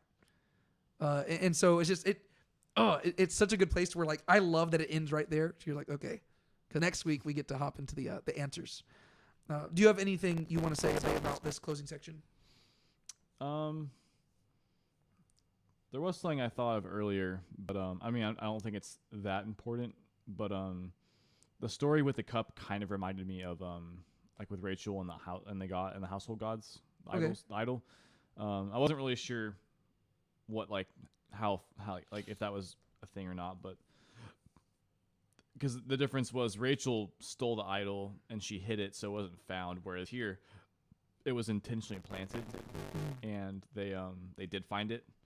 So I'm not sure if there's much of a parallel there, but there's still this idea of like they took off and there's like someone pursuing them, like how Laban pursued Jacob, and he says like, I thought he actually said the same wording, "Why did you repay good with evil?" But I looked back, I didn't see the phrase there. Yeah, I can go look, but yeah, I just whenever I read it, I remember thinking like there was kind of something there. And both items are like pagan religious things in nature, like divination versus like idols. But I don't know what significance there would really be there. Yeah, so the phrase that you're probably thinking of is whenever God shows up to Laban and he says, "Keep yourself lest you speak to Jacob from good to evil." And then Laban says to Jacob, he basically just recounts what God has said to him. Yeah, well, he says like, I have in mind to do evil, but God said not to do evil to you. Yes. I forgot to highlight evil there. I swore I thought that he had said something like, "Why have you repaid good with evil?" But that must have been Abimelech or something. Yeah. I'd have to track that. But yeah, that's interesting. I hadn't really considered that connection there. But you do have, well, especially because a cup of divination is typically not associated with like Jewish practices. But yeah, I think a lot of people they look more deeply into this, and be like, "Oh, Joseph's a pagan." But and that is possible, right? Like I said, we don't really know. Like Joseph seems like he's very faithful, but we just don't know about like we don't really hear him talking about Yahweh that much. But we also have to keep in mind that Torah had not been given at this point, and so I think that prior to the giving of Torah, we have to allow for a little bit more flexibility in regards to how the people of God were practicing their religion, to where it doesn't seem like the text is criticizing him for having a cup of divination in this instance. Yeah, that's kind of how I felt too. Like the fact that it precedes getting of the Torah, of the law, is like there's probably some room for that being fine. Yeah. And again, it is possible that he shouldn't have been doing this, but I just don't think the text really, it doesn't linger on it if that's the case, to where. Yeah. So cool. Well, anything else you want to add here before we wrap it up? I don't think so. All right, cool. Well, hope y'all enjoyed this discussion as much as I do, because I love that section, and I'm excited to talk about I'm excited to revisit all the various questions that we had about Joseph over the course of today's passage and try to provide some answers next week. And then in addition to all that, cover next week's passage as well. Yeah, it'd be fun. It's going to be a really cool one. And so, well, thank you so much for listening to this episode of Talking Through the Text. My name is David Tate. And I'm Sean Powell. And we will see y'all later. Bye. Thanks for listening to Talking Through the Text. If you enjoyed this episode and want more like it, be sure to subscribe and share it with someone who might enjoy it too. Stay tuned for more episodes coming your way. Until next time, keep talking through the text.